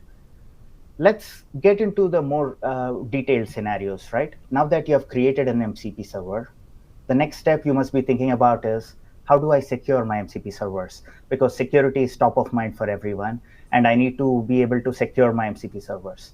So you have out-of-the-box capability to protect your MCP servers with OAuth and API management today.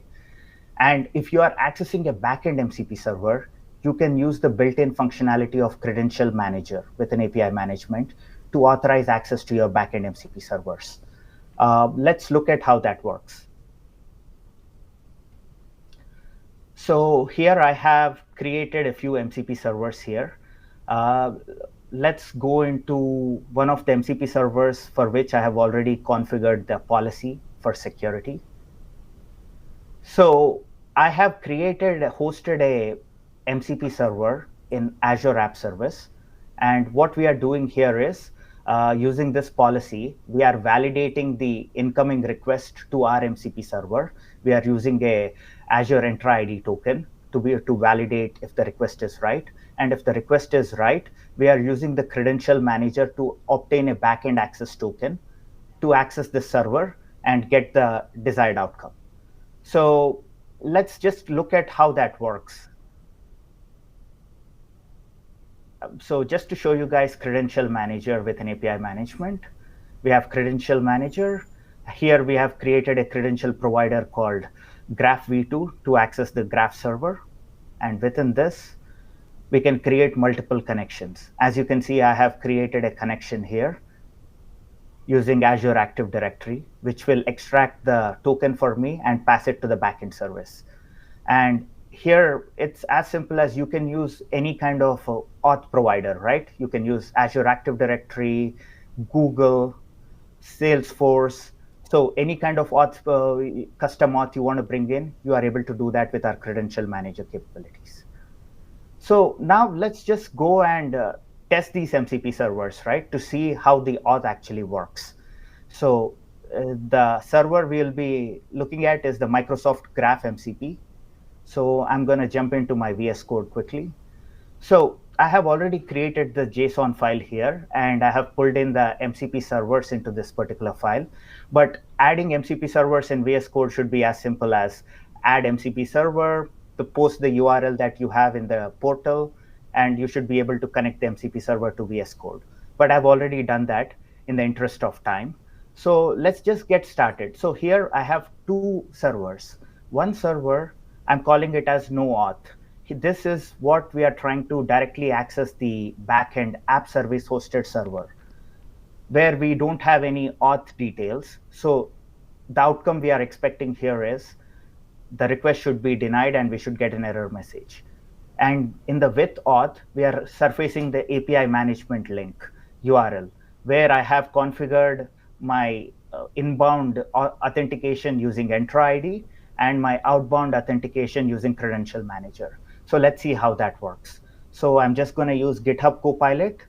I'm going to say, let's use the no auth scenario. And we can also actually use both. So the Graph server basically contains all the information about various users. So here I'm just using a simple command of show user profile to pull up my own user profile here. So let's just take a look at that. So run show auth profile. So here we are not requesting any auth. Here just I'm getting a warning that, hey, MCP servers can have malicious conversation or content. I'm saying continue here. So look at this. I have got an error, authorization header not found in request. So this no auth, I was not able to access by directly trying to access the MCP server hosted on app service. Now let's go with the second scenario, with auth. Here for the with auth scenario, we have already configured our policy with the authorization credentials. Let's see how that works. So I'm going to click on continue. Here I'm getting a notice to authenticate to Microsoft. This is for the inbound authentication to be able to even access the MCP server. So I'm going to say allow, and this is by Microsoft email authentication. So I have clicked on it. So it's now authenticated. Now step 2 is we are trying to pass the token to the backend server and get the information. As you can see, that also ran successfully through the credential manager. And this is the information that has pulled in: my name, my email, and my ID. As you can see, the results are no auth request failed due to missing authorization header. With auth, these are my details. So this is a very simplistic use case of how MCP servers can be configured with OAuth and backend credentials to access backend MCP servers and also authorize access to the MCP servers you're hosting in API management. So let's go back to our slides now. So I think I will pass over to Julia at this point to talk about the next steps of the MCP overall user journey, to talk about discovery and governance. Julia, over to you. Awesome. Yeah, thank you, Anish. Super exciting, especially everything we are doing in the auth space, right? We heard in the session before, this is definitely something the community cares about. So while we are evolving the product, is there something that you as a developer can quickly stand up and see what you can do with API management? We have a great ACD up template. So if you search for remote MCP servers, APIM, this is one of the first things that comes up. We are also continuously sharing some of these samples either on our socials, but also for this we are working very closely together with Dan, who always has the security perspective on it. This being said, and highlighting some of the things that our community can leverage, now that we've secured it, and I briefly talked about this in the keynote as well, is, well, how do I now discover and govern these remote MCP servers that an organization is either building internally? Maybe there are some third-party MCP servers out there that you would like to do as well. So this is where Azure API Center comes in. Azure API Center is part of the API management platform portfolio. So if you are an API management already existing customer, you are able to use Azure API Center as well. And think of it like most of our enterprise customers might have multiple different gateways up and running.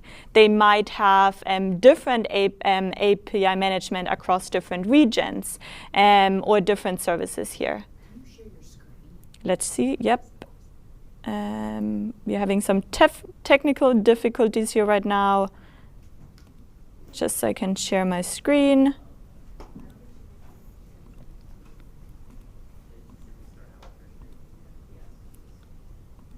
And now everyone should be able to see my screen.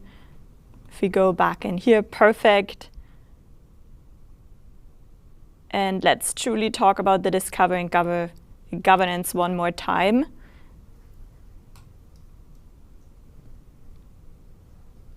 Well, it seems like PowerPoint doesn't like this right now, so maybe it's just time for me to jump right into the live demo, and I can just kind of show you how we are doing this in action with Azure API Center. So Azure API Center, as I mentioned, it's an Azure service. So you will be able, let's see, let's zoom out a little bit. There you go. The resolution is still not the best right now. I hope you guys are able to see my screen in the right resolution. If not, I can talk about it a little bit more in theory. But Azure API Center is your private enterprise registry, right? So this is where you can bring in now all of your internally built MCP servers, but also your third-party MCP servers, ideally putting an AI gateway in the middle. And that's what I showed earlier today is if you want to quickly register an already available MCP server out there, you just put an AI gateway in the middle. As you can see here, it now says successfully connected. So it will just register your remote MCP server, but also put it behind an AI gateway. So every API Center comes with a built-in portal experience, what we've seen earlier today. So if I click in here in the settings page, this is where you can define what the portal will look like. You can open the API Center portal, and this is what comes with it out of the box. I didn't necessarily love the layout of it, so that's where I use GitHub Copilot to help me build a little bit of a more appealing API Center portal or developer portal that I can share with my internal developers out there. So this is where or how the whole mcp.azure website was built. With the help of Copilot, and I'm getting our data plane API, I'm getting the information from API Center, which is powered, and it is bringing in all of the information in here. And I've recreated this whole portal developer experience so I can go in and consume all of these informations. Something interesting or worth to mention is you can define what assets should be visible in your API developer portal. So in here, I configured my visibility metadata. So now once I have my internal process, once I now want to make sure only certain assets are being visible in the portal, I have a way to kind of click and yes, this should be visible, what I did earlier today with the MC-Learn MCP, remote MCP server, and here you go. Last but not least, observability is a huge importance. So because I put my Microsoft Learn one behind an AI gateway, I'm using the analytics or application insights in API management to give me a little bit of details on what is going on, how often is my API, my MCP server being called. So I created a workbook here. Let me reset the filters. let's show it, because I wanted to give, and can be customized. I wanted to see how often and successfully this is being called, and this remote MCP server, what is, for example, the breakdown of a country analysis. So these are all of the things that you can do in API, together with API management, to give you all of the observability metrics you might want for your remote MCP servers. This being said, I know we are running out of time, so I always recommend checking out our mcp.azure.com page to give a better understanding of what is it that you can build with API Center. And with this being said, let's bring it back over to our hosts to hear some questions. Whoa, we're on. Yeah, I know. I just turned on your mic. You see it was boom. Y'all, that was, look at these comments. Julia and Ish, look at this. Thanks, Anish. That was really awesome. Wow. This is awesome. I have to wait for that. You gotta wait for the animation. Wait for the animation. Yeah. You guys weren't kidding. This would be an amazing follow-up to the previous presentation. People are loving this. What about this one, James? I think this one here from Abe over here is a good one. Was asking specifically, is it a good way to just convert API endpoints to tools? Are there any things people need to consider? You may have covered this, but I think it's worth double clicking on, if you will. Descriptions, naming. What are you seeing when you talk to developers using API Center and APIM, like that have APIs today? Like, what do they need to do to enrich these things, or what are the thoughts and considerations? Yeah, very, very good question. So an API is not natively a remote MCP server. Usually when we talk to enterprises, it kind of depends, or developers, it depends where you are within your journey. Are you just getting started with remote MCP servers? Is that something you want to explore, maybe do a POC? Why not just go and use API management to quickly transform your already existing API into a remote MCP server and kind of explore what is doable, what is MCP all about, right? So I more see this as a getting started, while we are of course working on the feature capabilities overall. Because something we see is, because APIs are not remote MCP server, it truly depends on the quality of your APIs, how it works with LLMs. So if you're a super techie, highly excited developer getting started with not just getting started with remote MCP, I would always recommend build your remote MCP server natively. Use Azure Functions, ACI. That's why we also have the capability in API management to do this natively, and then bring your remote MCP servers into API management for all of the governance and management. So I would say it depends on your journey. It depends on, as an enterprise, where you are, how many resources you have. Both things are valid. Go test it out and see how you can speed up your AI development. I have a question personally. So if I am building APIs in my backend, are there recommendations of what I could be doing, like in my RESTful services, that maybe I'm thinking about exposing, whether it be in functions or in API-C or API-M and these different areas? Like, what can I be doing to enrich my actual APIs themselves as a developer? Yeah, descriptions is definitely one of the things we see if you don't, because remote MCP servers are natively built for LLMs, right? So your REST APIs aren't. So it might turn out that whatever you've built in your REST API might not work as well in LLMs because they don't know the right description. You didn't really add this because it wasn't purposely built for it. So one of the things we are also adding on our roadmap is, once you transform your REST API, how can you make sure that maybe you want to provide additional description? So that's one of the things we do see right now. If you have a REST API, you're transforming it, it might not work as well. So either you can now say, okay, let me just do a remote MCP server from scratch, or maybe you want to tweak your API in a way that it will work. But these are usually the two things that we see.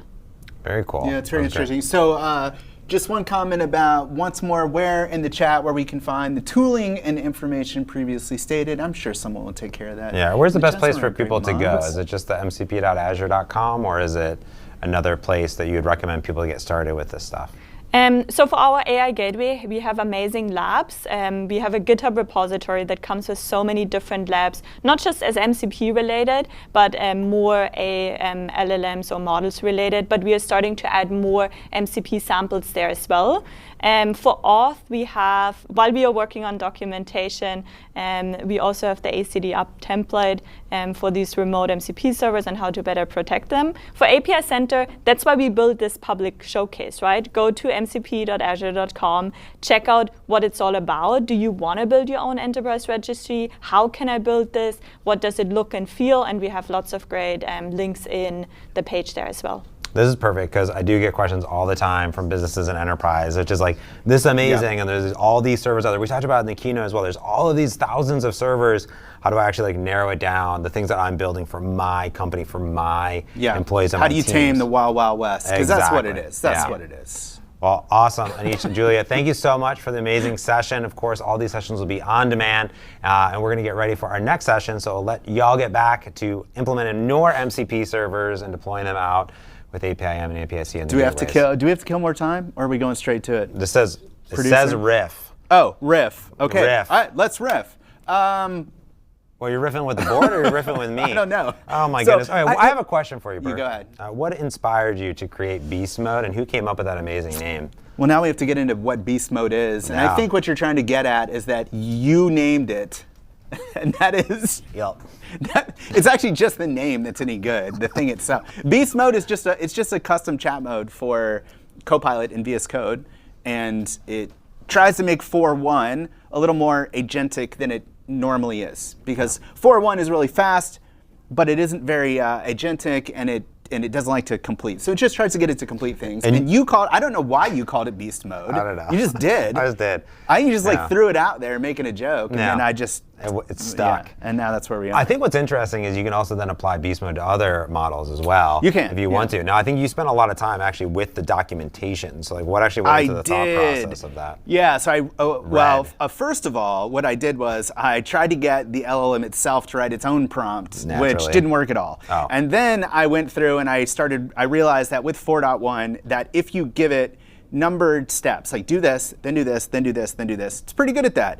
And if you tell it something is very important, then it's pretty good at that too. And that it's very literal. So if you say something like, if you say that you're going to do something, you must do it. What is it? Yeah, what is it? It doesn't know. It doesn't know. Yeah, and so you have to be very literal and say, if you say that you are going to proceed to the next step, you must proceed to the next step. Yeah. And then I read the 4.1 prompting instructions from OpenAI, and I took their suggested agent system prompt, because they have one in their cookbook. Oh, cool. And I built off of that as a base. Very and nice. That's how we got to where we are today. Yeah, and one thing that I really, really like is like how it now incorporates even more tool calling and more things automatically. Correct. And we need to like make a tool set, add some MCPs in. But what we need to do now is toss to the next session. To Adam, I believe. That's Adam and Adam.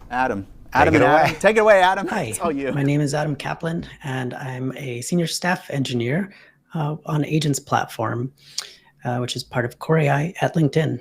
Today, I'm going to be talking to you about agent-to-agent communication with MCP. I'm going to cover some of the why, and then we'll have a demo from my co-presenter to talk about the what and the how.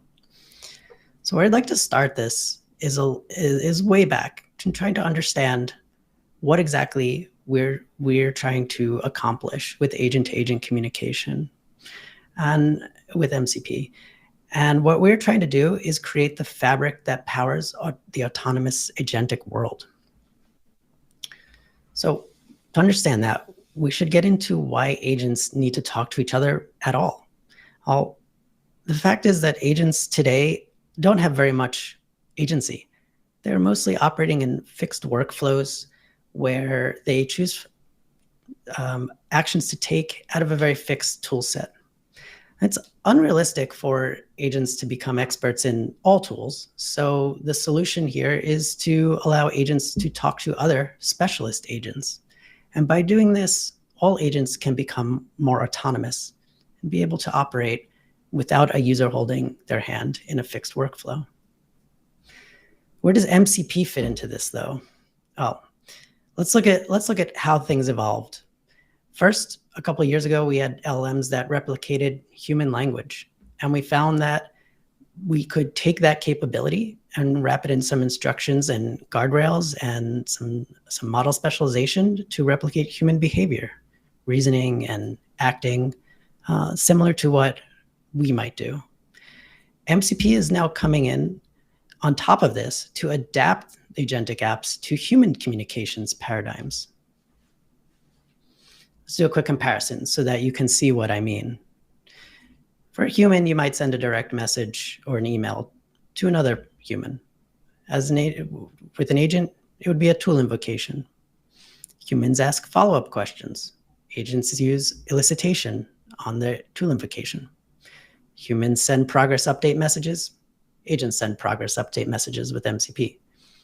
In the end, some work is done and you receive a reply in the human world, and in the agent world, pretty much the same. You can get your reply directly or including a resource URI if you have more to show. We're going to have a demo of how all of this works after this later on in the talk.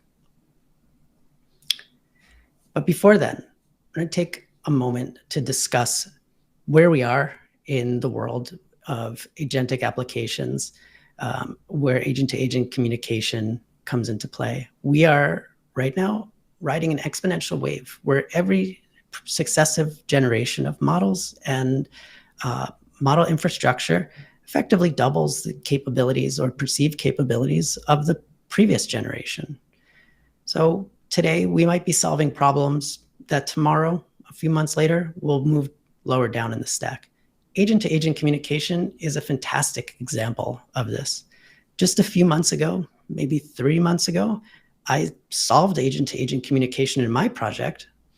And that's kind of what brought me and Victor, my co-presenter, together. And today, fast forward a few months, our solution is essentially baked into the protocol in some way, and we don't need that anymore. So given that this is where we are and how things are evolving, I have some tips for everyone out there before we get to our demo. The first is, especially in this area where we're getting into agents talking to other agents, inter-agent communication, systems coming together, remember to be lightweight and flexible. That's what brought me to MCP, or got me interested in MCP in the first place. It was a kind of under-implemented protocol, not very opinionated. It's exactly what we need for this day and age in generative AI programming. Stay model agnostic and build as little in the app layer as you possibly can to achieve your needs. Remember that everything you write that isn't furthering your immediate goal, the thing that makes your app special, is essentially debt that's going to need to be undone in a few months. And the last is get involved with the MCP community, make proposals via PRs, join committees. Agent-to-agent communication is the result of such proposals and committee discussions, which I was proud to be able to witness and participate in to some extent. And it's through all of you that we push this protocol into the future. And now with that, let's roll Victor's demo. Hi, everyone. My name is Victor Dibia. I'm a principal software engineer with Microsoft Core AI. And today I'm going to walk you through a demo demonstrating how to implement agent-to-agent communication on the MCP protocol. And so a common question I often get is, can you build multi-agent or agent-to-agent communication systems purely on the MCP protocol? Part of the reasons that drives this misconception or this question in general is that if you had tried MCP about a month ago, you might have walked away with the impression that it was strictly limited to request-response patterns. However, the recent updates to the MCP model specification introduces new concepts like elicitation, where during a tool call, a server might sort of make a request back to the client to sort of get user input. And in addition to that, there are new concepts such as resumable streams, where across disconnections, a client might be able to reconnect and sort of resume from where they left off during a tool call. So all in all, these new primitives that have been introduced sort of lead us to the answer of yes. Today, you can combine many of the new features of MCP to sort of enable agent-to-agent communication. And so for the rest of this session, I'll first go over a demo. I'll show you an example server I have built with some of these capabilities sort of implemented. Next, we'll go over 4 high-level requirements that I think differentiates a typical tool call from agentic behavior. And more importantly, we'll sort of tie in which MCP features sort of enable this today. And then finally, I'll sort of touch on some potential next steps or homework or to-dos that you can do to sort of scale from a single agent on a single MCP server to, let's say, creating more sophisticated patterns where you sort of compose multiple agents across multiple servers. Okay, let's begin with a demo. And so what I have here is an interface that I have built that can connect to a streamable HTTP MCP server. And so the first thing I'm going to do is connect to this server. Now, the first thing that happens is that we list all of the tools available on the server. And you might notice that I have listed them as things like travel agent, research agent, and log run agent. And so typically these are all tools, but the core idea here is that they are long running and they might have some features that sort of differ from a simple request response pattern. So let's sort of take the travel agent. It takes a single parameter called the destination, and we might run that tool. And the first thing we notice is that we get a stream of updates. And so here it says checking flights, confirming dates. And more interestingly, we have a pop-up here because as a tool sort of, or as the agentic tool sort of got executed, it sends an elicitation request back to my web application that says, please confirm the estimated price. And so I might add in a confirmation here. I might add in some text that says looks good. And then I might click accept, and the rest of the tool sort of continues running. And in this case, we see that the final response comes back, trip booked successfully. Similarly, we might try out another agent here, and we might give it a topic to research. We might click run tool. Again, we see a bunch of intermediate progress updates that are streamed to the UI. And what we sort of see here is that this tool has requested a sampling update. And so what that means is that it has made a request to my host application for an LLM completion, and my application has responded, and it has used that, and we have a final response. Okay. The last tool I like to walk through that implemented here is a long-running agent. And in this case, it has no arguments, but just has a series of steps. The more important thing is that if we look into the notifications that come back here, we can see things like task has started, and we might also see information around the steps that have been completed. Now, the interesting thing about this specific agent is that at any time, the client might be able to disconnect. And as long as my application can hold on to a session ID and a last event ID, then we can reconnect at any time and sort of get replays of all of the messages that were sort of sent while the client was disconnected. And if the final result is available, we also get that. So what just happened? A few interesting things have happened. The first thing is that within an MCP tool, as a tool executes on our user interface, we get a series of progress updates. Now, this is a bit of a departure from the typical request response pattern, and it provides a more engaging and interesting user experience. The second interesting thing that happened is human confirmation via the elicitation capabilities of MCP. As our travel agent tool sort of made progress on the task, it was able to send a request to the host application where it said, do you want to confirm the current price of the travel options that we have found? The other thing is AI sampling. As our AI research assistant tool made progress, it made a request to the host application to make some LLM requests. And then finally, our entire server is resumable. And so in the event of a disconnection, our client can reconnect to the server and sort of get updates. Okay, so let's get into a bit more of the details of what makes a tool agentic. Overall, I think there are about 4 important things that an agentic tool should support. And we'll go through each of them and sort of dig into how MCP supports them today. The first is streaming and partial results. Next is the ability to resume network interruptions. The third is durability. Can we pull for tool call results potentially across server restarts? And then finally, can we get user input during the execution of a tool? So for streaming and partial results, the core problem is that the traditional request response pattern doesn't work well for long tasks. And so especially from the perspective of providing an interactive user experience to the user, sort of letting the user know how the task progress is going. Another example where you might need partial results is a situation where you might want some sort of early cancellation or early termination behaviors. And let's say we are exploring some type of code migration task. Quite in the middle, we might see from the early responses that they're irrecoverable errors, and it can be useful to sort of terminate the task as opposed to committing more resources to a long-running task that might be problematic.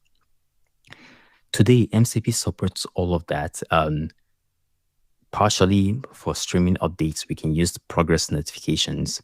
In addition to that, there are some additional proposals that are being made to formalize the ability to sort of integrate partial results either in progress notifications or as independent streams. And the way that will work is that the user sort of makes a call to the host application. The host application calls the tool.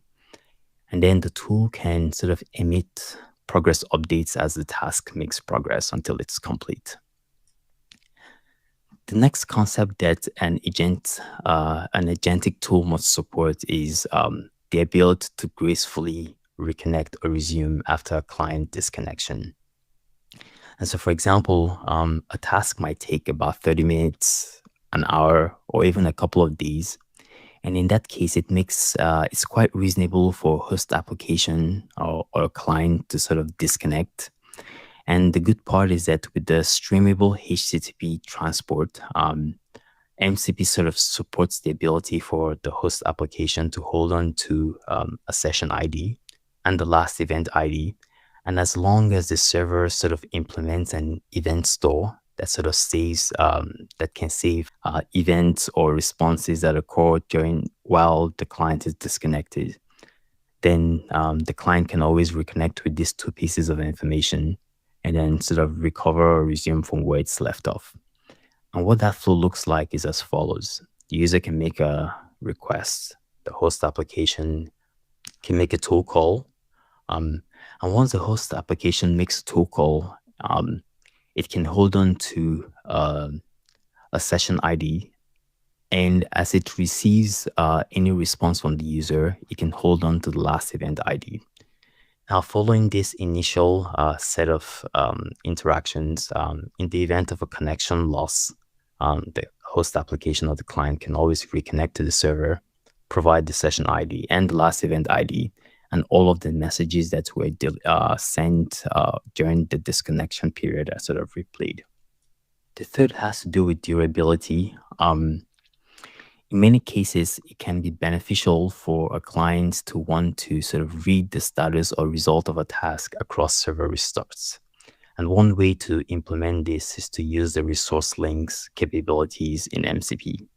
And so one of the recent updates is that a tool call, in addition to returning types such as text or images, it can also return a resource link. And here's what that flow could look like. The user could make a request to the host application. The host application could call a tool. However, instead of returning intermediate updates, the host application, the server tool, instead of returning intermediate updates, may choose to return a resource link and essentially continue to process the task in the background and update that resource. Now, the host application at any time can pull the status of that specific tool call by conducting a read or get resource on the resource notification, or even subscribing to updates on the resource notification. And so sort of combining the ability to return resource links as well as pull for the status or content of a resource as well as subscribe to resource links, sort of enables this sort of durability capability. Finally, multi-turn. It's sort of reasonable that at different points, a tool might require user input. And so this might be user input, this might be approvals, and all of this is supported through the elicitation and sampling callbacks that MCP already supports. And so in this case, the user makes a request, the tool sort of proceeds with execution. It might make a request back to the host application and the user for input, and it might make a request back to the host application for an LLM callback. Okay, so far we have, in the example that we've looked at, we have a host application that has a client. We have servers, a server that exposes agents as tools on a single server. A server supports resumability because it implements an event store that's used to replay missed messages. And it also has some idea of persistent storage that's linked to a resource object. One way that we can extend this to even more complex multi-agent behaviors is to mostly expand the scope of the host application. In this case, we might get the host application to do intelligent things like task decomposition. So a task comes in from a user, and the host application might do things like list the agents that are available across multiple MCP servers that it's aware of. It might take on the responsibility of sort of coordinating calls across multiple servers. It might take on the responsibility of managing the state of the user task, and also doing things like sort of exploring retries and then synthesizing the final result. And so I have come to the end of this presentation. Code and additional direction material for this will be shared as part of the session details. And the MCP protocol moves very fast. I'll encourage you to sort of look at the official MCP website, Model Context Protocol.io, for the most up-to-date information. Thanks for listening. Well, we are doing a Q&A. That is right, There Bert. is the Q&A. Sorry. They were like, your mic's on, don't say anything. And then I just did it. Sorry about that, Adam. I blame Caitlin. So I have no idea what I'm doing. That was amazing. We actually, this is the first time that Burke has ever heard agent to agent, so it blew his mind. A lot of great comments, people loving it. We did get a great question, Adam, as well as like, can agent to agent communication be asynchronous, like using Kafka, for example? Yeah, certainly.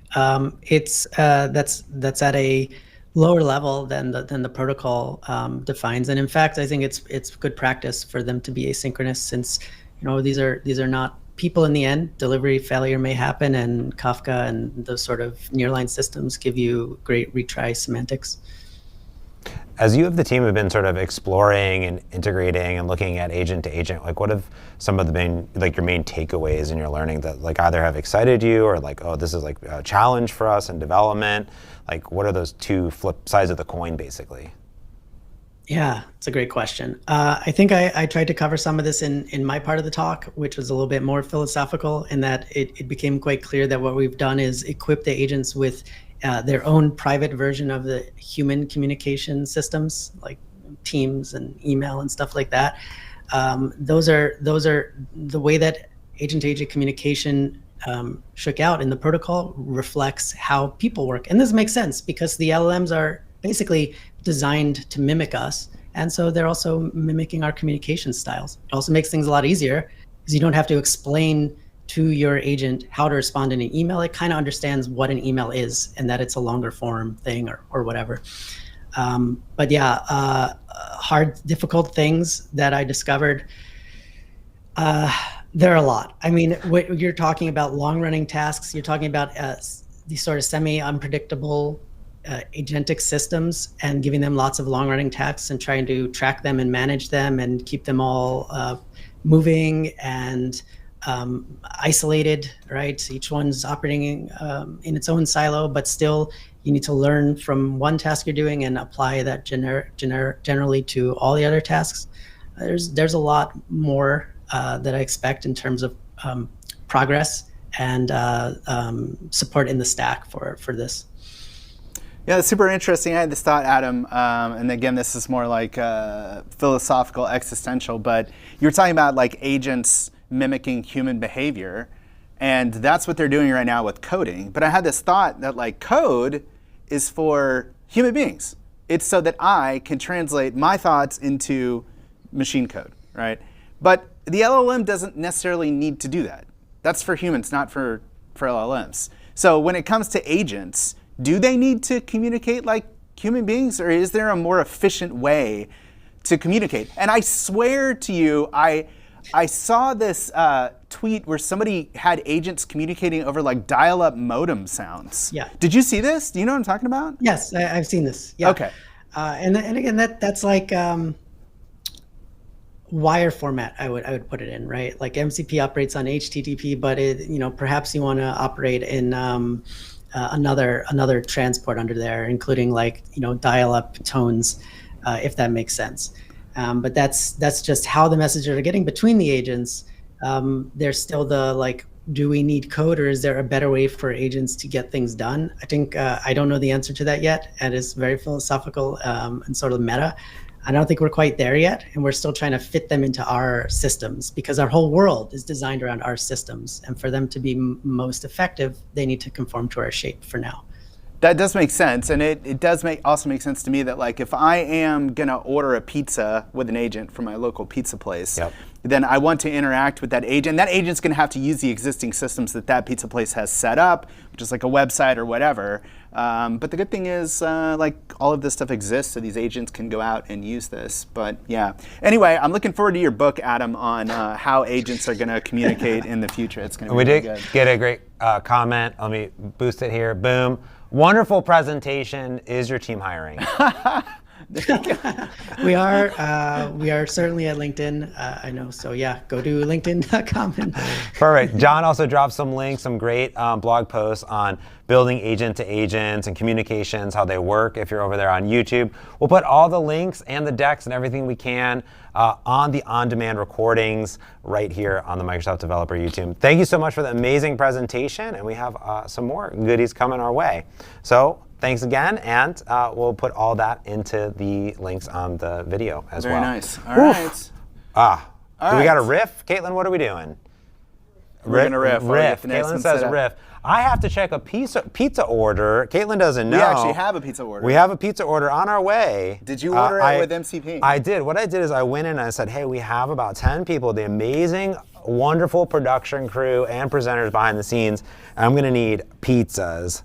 Pizzas. If you will. That's I think I know what you're talking about. Yeah. Are they hot? And they're ready. Okay. All right. Well, that is coming in, unofficial sponsor.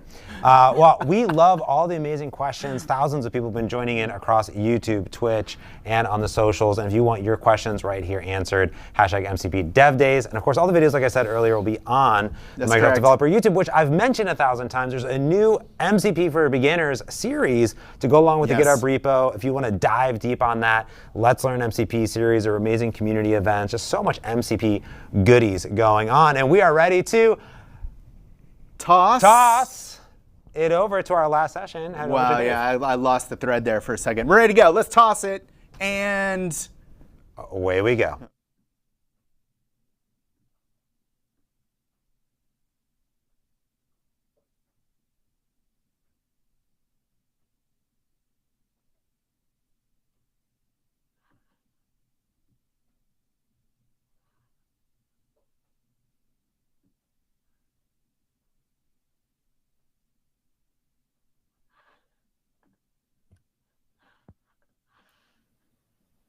Okay, Dave, you're live now.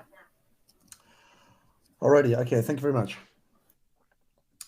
Hey everybody, welcome, good afternoon, good morning, wherever you are.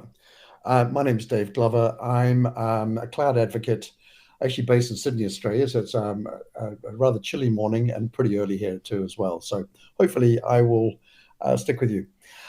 This session here is, I think, probably the last session in the series for the MCP Days. And what it's going to be talking about is unlocking really the potential of agents using something called the Azure AI Agent Service, MCPs, which hopefully you've learned lots about, and we're going to be using Postgres as a backend database.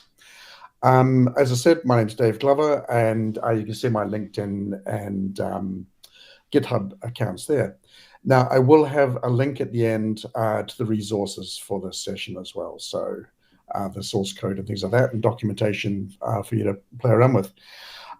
So just a very quick overview of the use case for this. Someone might have already used this use case, but effectively what we're going to be is we're going to be a DIY company, and we're going to be doing some sales analysis, and we're just going to be using an agent to do that. We're just going to go through some of the processes of how you can use agent service and how you can use MCP, in this case Postgres, to be able to support that. You've probably seen many definitions for agents, but think of them as semi-autonomous software. I give them a goal, and the large language models will figure out what needs to happen to accomplish that goal using a series of tools. In this case, with tools are going to be provided by MCP.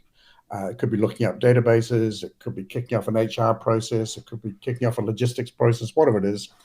In our case here, the tools are going to be really around data analysis.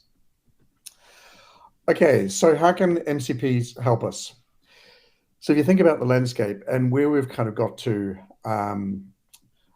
with the use of AI and agents at the moment, a great analogy, if you think about, we've all been used to building services, building solutions for businesses out of REST-based services, being like microservices and things like that.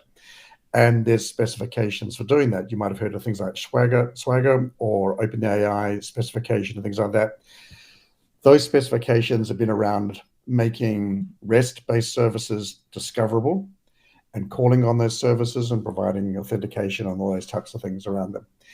So think about, we've got the Swagger or the OpenAI, the Open API specification for REST services. Well, think of MCP, the model control protocol, as a specification ready for AI agents, which is the same idea of being able to have a single specification to be able to call upon tools to provide context back into models. And that's fundamentally what it's about. So these kind of nice abstractions to make things easier and interoperable.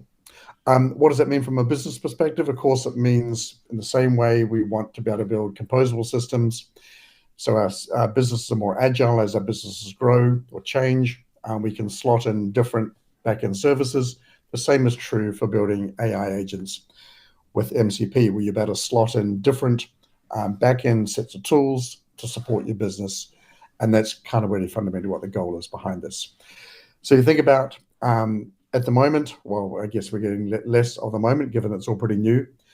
But if you think about lots of different scenarios and different clients that want to call upon backend services, and without some sort of standard behind that, everyone ends up doing it in bespoke ways. And of course, that just makes things really difficult from an integration and just creates chaos and a lot of overhead. So the goal behind that, as I said, the same idea with OpenAI specification with MCP is to provide a standard way in which you can expose context from backend services into your AI applications and AI agents. So it's an open protocol that standardizes how applications provide context to LLMs. And you've probably heard this analogy used plenty of times. It's a bit like the USB-C for AI or the OpenAI for REST-based services. And what's the goal? The goal ultimately is to provide business agility. So you can choose the best context or tools to support your business. Okay, so what are we going to be building? We're going to be building, in this case, a simple chatbot, which kind of connects into the backend services via MCPs and enables us to do some data analysis. Now, again, this could be a whole range of scenarios. It could be the HR system for this DIY company. It could be logistics. It could be a whole range of different scenarios. In this case, it's back office data analysis. And you may have seen some of these kind of scenarios before. And what we're going to do is we're going to start off a little bit with the end in mind, and we'll just fire up the application. And you get a bit of a sense of where we're going. And then we're just going to break this down and you can kind of see how this all works. So we're going to fire up, start the solution. And over here on the right-hand side, you see I've got the basic chatbot. And you can come along here and you can come along and ask questions. It could be show sales by store. And what that would do is that that's talking to what's called the Azure AI agent service. And this AI agent service has a number of tools, in this case, MCP tools, that have been registered with it. And via those tools, it's grabbing the data out of a database and then returning it back to the user interface, back to the chat. In this case, you got show sales by store. Maybe you might want to say for last quarter. And the way this is working, so I'll just give you a bit of a high-level view of what's going on. The MCP, there are a number of MCP tools. One of the tools is to bring back the schema of the tables that support these queries. So the large language model will say, okay, I've got these sets of tools. I need to know the schema of the database that I want to be able to get the data out of. It goes and asks an MCP tool for that. It gets back effectively a markdown document that describes what the schema is. The large language model then looks at that schema and says, okay, to support that question, I'm going to need to generate this SQL. And that SQL is then submitted to an MCP tool. That database that SQL query is executed and then returns back the data back to the agent, and then it's formatted, in this case, back as Markdown, back to the agent. Now, I just went and put in for last quarter. Now, you might be wondering, well, how does an agent know what last quarter is? And it's relatively straightforward, in that there's an MCP tool, which is basically get the current date. And so that data is provided back to the large language model, and then the large language model can cater and customize the query, the SQL query, to go and get the last quarter. And you can see the last quarter here was April to June. That was the last quarter of data. So that's how that worked. And then you can come along here and say show as a pie chart. And what this is doing is this is using the code interpreter.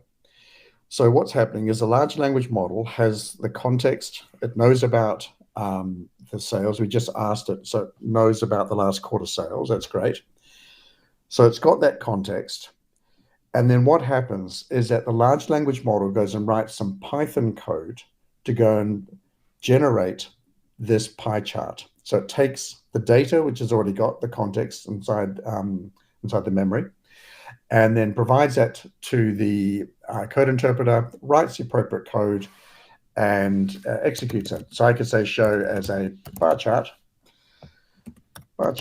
and it would go off and write the appropriate code. It's got the data, goes and writes the appropriate code, and then returns back a pie chart. Okay, so there we've got our pie chart. So that's kind of where we're going to go. And what we're going to do is just break this down as to how this is actually working. Okay, so we'll just pop back to the slides. And the first thing I want to talk about is the agent service and what it is. So it's the agent service is part of the Azure AI Foundry. So it's a specific service within that kind of family of suite of services. And to kind of give you an idea how this works, the agent service has these concepts called agents. An agent is the scope of the application. A thread is a scope of a user conversation. Then you go and run these agents, and that basically looks at the thread and say, okay, the users asked, what were the sales by store? The agents interpret that, pass that across the large language model. The large language model takes that and figures out, okay, well, this person's asking about data analysis. I need to know the schema. So the large language model goes and grabs that, calls the appropriate tools, gets back the schema, goes and executes that data, and then returns it back to the large language model, and then formats it as Markdown, and then returns it back to the chatbot in this case. And there's processes in here for checking the status of what's called a run, and displays that back. So we have the agent scope. In the agent scope, you have a set of instructions. We'll have a look at those shortly. So got instructions and tells the agent basically how to behave, and says, in this case, you are a sales analysis agent. You can look at what models. In this case, I'm using a couple of OpenAI models. And then we have a number of tools. In fact, there are quite an extensive range of tools. So the latest tool that's been added is the support for MCP servers. But there's also tools in there for things like file search. So you've got semantic search across documents. I've already mentioned the code interpreter, which that was the thing that was executing this sandboxed Python environment. So it's a secure, safe environment for executing a subset of Python. You've got function calling. So if you're familiar with OpenAI and function calling and things like that, integration with Bing Search, Fabric, Logic Apps, etc. And the idea being is you've got a thread, and a thread comes along and the user says, tell me the total sales by store. And what's going to happen is that the large language model is eventually going to say, I'm going to call this MCP server, and I'm going to query the Postgres database. I'm going to execute a query, and I'm going to return back that data back to the agent. And then the user says, show us a pie chart, which I showed you before. The large language model goes and generates the appropriate code to go and generate that pie chart, takes the context, so it's already got the data back from the database, merges that together, and voila, you get the pie chart. So that's kind of how that works. Right. So what we're going to do now is just step through some of these, how this works. So we've got our MCP server. So remember I said there are a number of tools. So I mentioned before that there was a tool in here which is called Get Multiple Table Schemas, or that is a tool. And what the role of this tool is to return back the schema and the relationships of the tables to support the queries that the large language models will need to go and generate the appropriate SQL. So that's kind of what it does. And you can see in here, I'm actually telling it, I've actually sort of hard-coded the tables in the database, but clearly that could be done dynamically as well. You could have another tool there to go and grab the tables. And what this is ultimately going to do, it's going to call into the Postgres database, and it's going to grab the metadata for each of the tables that's required to support the question. And then we've got another tool in here, which is execute the sales query. So in this case, it's going to execute the select statement to go and grab the data. Now in here, we've also got the Postgres database is also set up with row level security. So you could pass in a header across into that tool. You can say, hey, look, this is the context. I want you have a limited subset of data within that Postgres database. It's called Postgres, they call it row level security. Other databases have similar concepts with maybe slightly different naming conventions. And you remember I said about last quarter, well, a large language model, they do have a sense of date. They do have some sense of time, but it's typically around when the model was trained or when there's a strong sense of a particular date, but almost certainly not the current date. Almost certainly with that. So all this is a tool which is basically which is a tool the large language model can call, and surprise, surprise, all it's doing is returning back the current time in UTC format.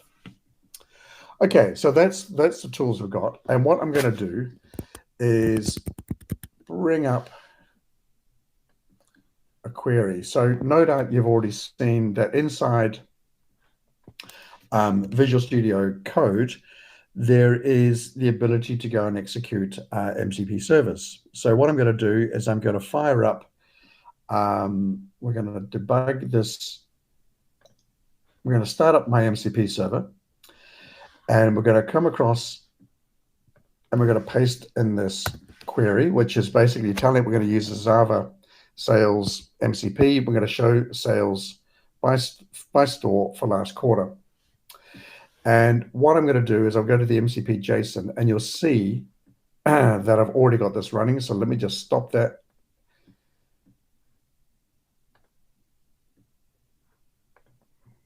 That's not a good start. But fear not, we will use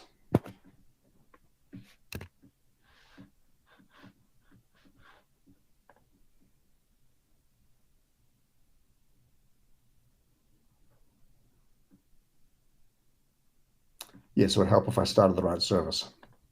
Okay, right. Restart that, and we're now running. And you'll see that it's discovered the 3 tools I just talked about.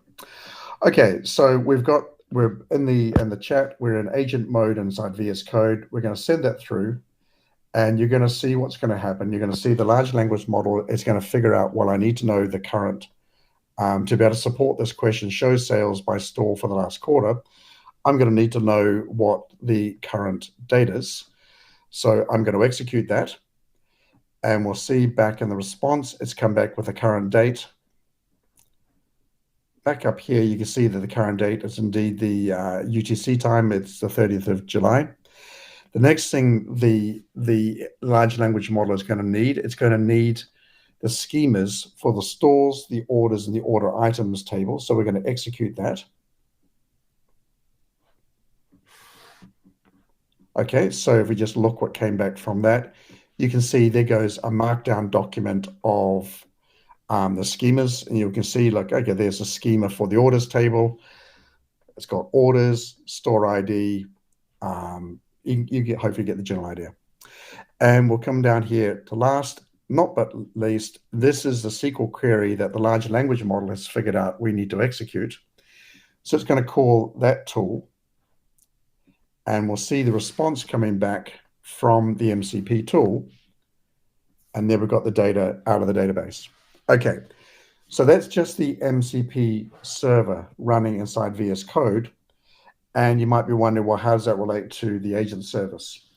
And that is the next thing I'm going to talk about. So we've got the main agent service. We'll just stop this executing here. So we've got the main, this is the main app. It's effectively a fast API app, or it is a fast API app, and it supports the chat. So the first thing you'll notice in here, we've got some instructions. And these are the instructions we're going to pass into the agent to tell it to how to behave. So we'll come over, and this is the instructions, and you can see, okay, here, well, this is the sales agent, the role, and you tell it, well, you're a sales analysis agent for a Washington State DIY retailer. You're going to help users answer sales-related questions. The financial year begins July 1st, kind of useful for the large language model when you're asking, hey, tell me what's our sales for the total for this financial year. And then I'm going to tell it a bit about the tools. So we've got tools here for data access. We're going to tell it to go and grab the schemas, compose SQL using the data that's coming back from the tools. And we've got various constraints on there and things like that. And you can tell it, this here is how to use the code interpreter, and there's instructions on there, how to format and localize data. So you're effectively giving the agent a personality or a persona, how it's going to do. And this is where that's defined. It's the same as the OpenAI system prompt. Okay, so we've got that. So those are the instructions. And then down through here, we've got MCP tools. So these are called tools, and they're part of the SDK and part of the agent service. So this is a MCP tool, and you give the MCP tool a label. In this case, it's called the Sales Analysis MCP Server. And we've got a bit of configuration information, and these are the tools that are allowed. So we're allowed to get multiple table schema, execute the query, and remember there's that one there about getting the date and time. Now, I'm sure you know by now that MCP servers support both standard I/O and streamable HTTP. So in this demo, I'm actually going to do a little bit of both. Now, for when you're developing these things, it can actually be quite handy using standard I/O mode, but it's absolutely not something you would ever do in production. And the way this is done using MCP is using the agent services, is effectively what we're doing is we're mapping the MCP tools into function tools. So function tools, if you're familiar with OpenAI, basically just mapping that JSON through and telling the agent, saying, hey, look, these are some tools.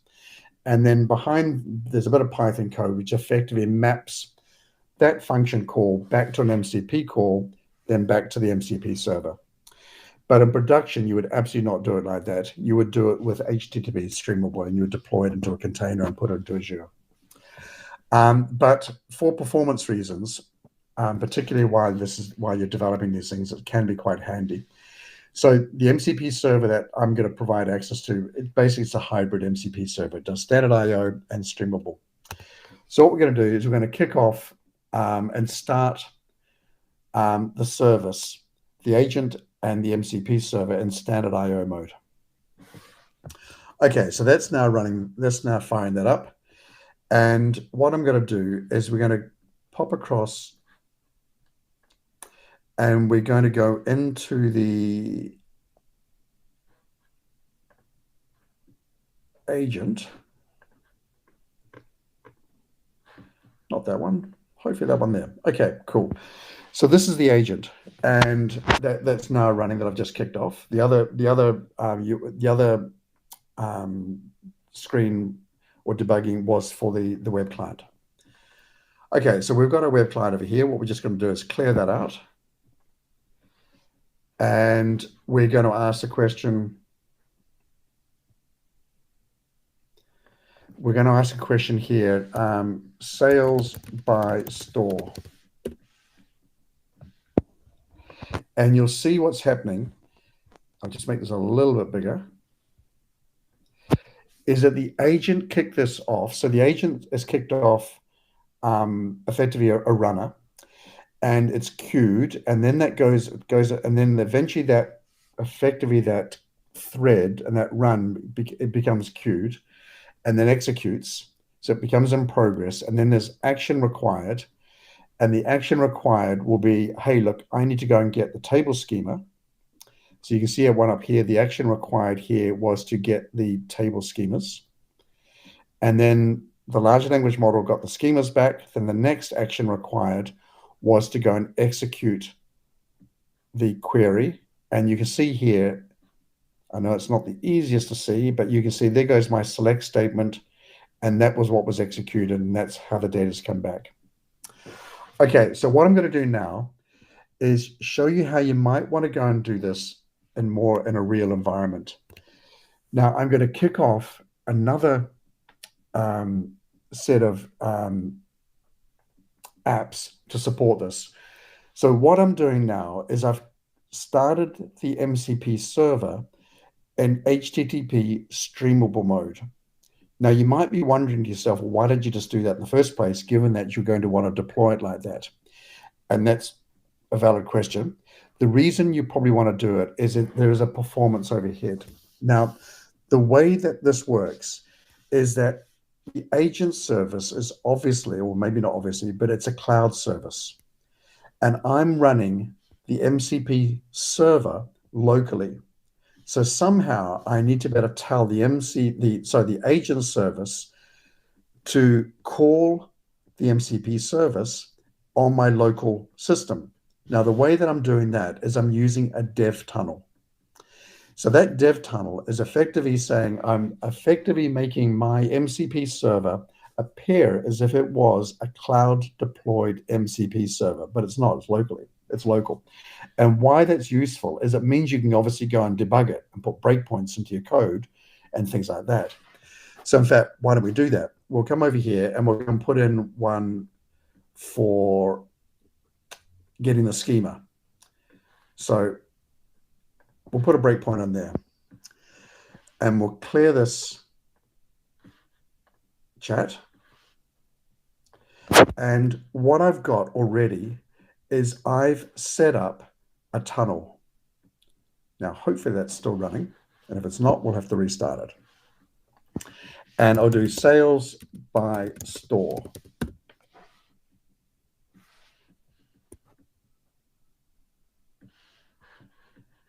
We'll pop back over here.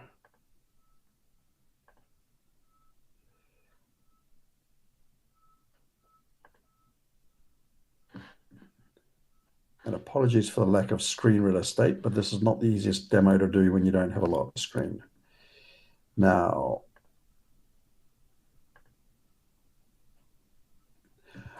okay, so that is working. And you can see there's quite a performance overhead of it having to make, okay, the reason it stopped, you're probably all screaming at me saying it stopped at the breakpoint. So we'll step over that and we'll step into our MCP server. So we've got grabbing our MCP server, step through that, and for this case here, it's closing the database, and then it's returning back the data back to the large language model. You can see that the MCP server return back, execute that command there. The response is timed out now. Sales by store. Hopefully you got the general gist behind what's going on. But the key thing here is if you're doing HTTP streamable and you want to be able to debug locally, you need to set up a dev tunnel. Okay, so we're rapidly running out of time. Now, all the code is available at this link. So if you come across, so grab a screenshot of this or use a QR code. So just grab a screenshot and all the source code you'll find for that demo, the MCP servers, the agent code, how to deploy it, and the documentation. Now, in fairness, documentation is still coming together, so give it maybe a day or so for you to check that out. Okay, so are there any questions? Dave, this was absolutely fantastic. One of the #1 questions that we got was, where can they get the code? And of course, you just put it up, which is fantastic to see. One question that people had specific was, how do you kind of define like agents versus like the difference between an agent and like an LLM with tools, for example? Like, what are the different use cases that you see in defining those two differences? So an LLM with tools and an agent. Well, I think that's probably almost a definition of an agent. So I guess it's the way to think about an agent. Well, if you think, maybe I'll step back. If you think about the way that which you might have gone and built a traditional application, and a traditional application, it could be a Mac OS, or iPhone, or Windows, whatever it is application, then as a developer, we would go through the process of defining the logic for how that application works. What's different for the world of agents is you're effectively delegating that responsibility of orchestrating all the parts of this application that you might have traditionally done as a developer. You're saying to the large language model, here are some tools, here is how I want you to behave. Now you figure out how to plan and how to coordinate all those tools to ultimately meet the goal of the in this case the question. So I don't know if that's the way to think about it, but that's the way I like to think about it. Is you're effectively telling the large language model, you are responsible. I'm going to give you some guidelines. I'm going to give you tools. It's up to you to kind of figure out all the pieces, all the moving parts that you need to go and do to ultimately answer that question. So I don't know if that's a way of describing answering that question, but hopefully that's clear as mud. I think that's pretty good, I think. All right, one really quick one here for you. What would be some of the benefits of using the Azure Foundry Agent SDK over like something like Semantic Kernel? Or when would you want to maybe use each? Great question. And for the interest of time, I did skip over some of those things. So the goal of the agent service is to radically simplify your developer experience. So so when you go and look at the code for building an agent service application, you almost look at it and think, well, where's the code? Because there almost isn't any. Obviously, you have to deal with the user interface. In this case, I had to deal with that web UI and things like that. So there's a bit of code in there. I did a bit of code for mapping functions across to the MCP server. But by and large, there isn't a lot of code. So the agent service is dealing with things like context windows. So you can go and define various heuristics. How do you want the context? How do you want the agent service to manage the context window? Because obviously, as a conversation is going and growing, you've got a context window on that thread, which is getting larger and larger and larger. At some point, that context window is not going to fit inside the context window of a large language model. So the agent service will manage that and make sure that the context is pruned down to a sufficient size for dealing with all those types of things. Again, it's responsible for calling out tools and those types of things. So things like memory management, security, those are the types of things that you just kind of get out. Whereas semantic kernel, the other thing is the agent model. Actually, that's not even entirely true nowadays. I'll skip that.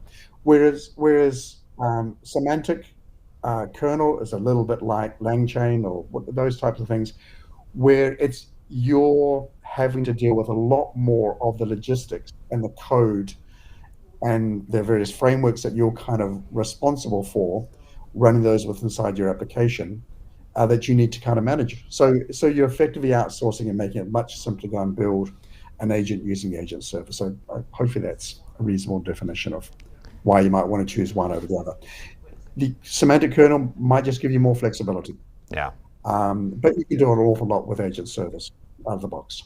Perfect. That's awesome. Thank you so much, Dave. I really enjoyed your presentation. Thanks everyone for tuning in, and have a good day, Dave. Appreciate it. All right, thanks to everyone. We got the crew here. We got some hot and readies. Oh, thank you so much. Oh my goodness. I want to thank all of you. Where are we looking at? Somewhere over here, over there. Who knows? Where's the camera? Everywhere. Oh, that's right. Thank you all so much for tuning in to MCP Dev Days. Thanks for our amazing crew, amazing presenters, all of our amazing community. We're going to go enjoy some hot and readies. It's lunchtime. I'm already doing it. MCP stands There's for cheese in my crust. MCP stands for medium cheese pizza. All right. Thanks all so much. Have a good one. Bye, everybody.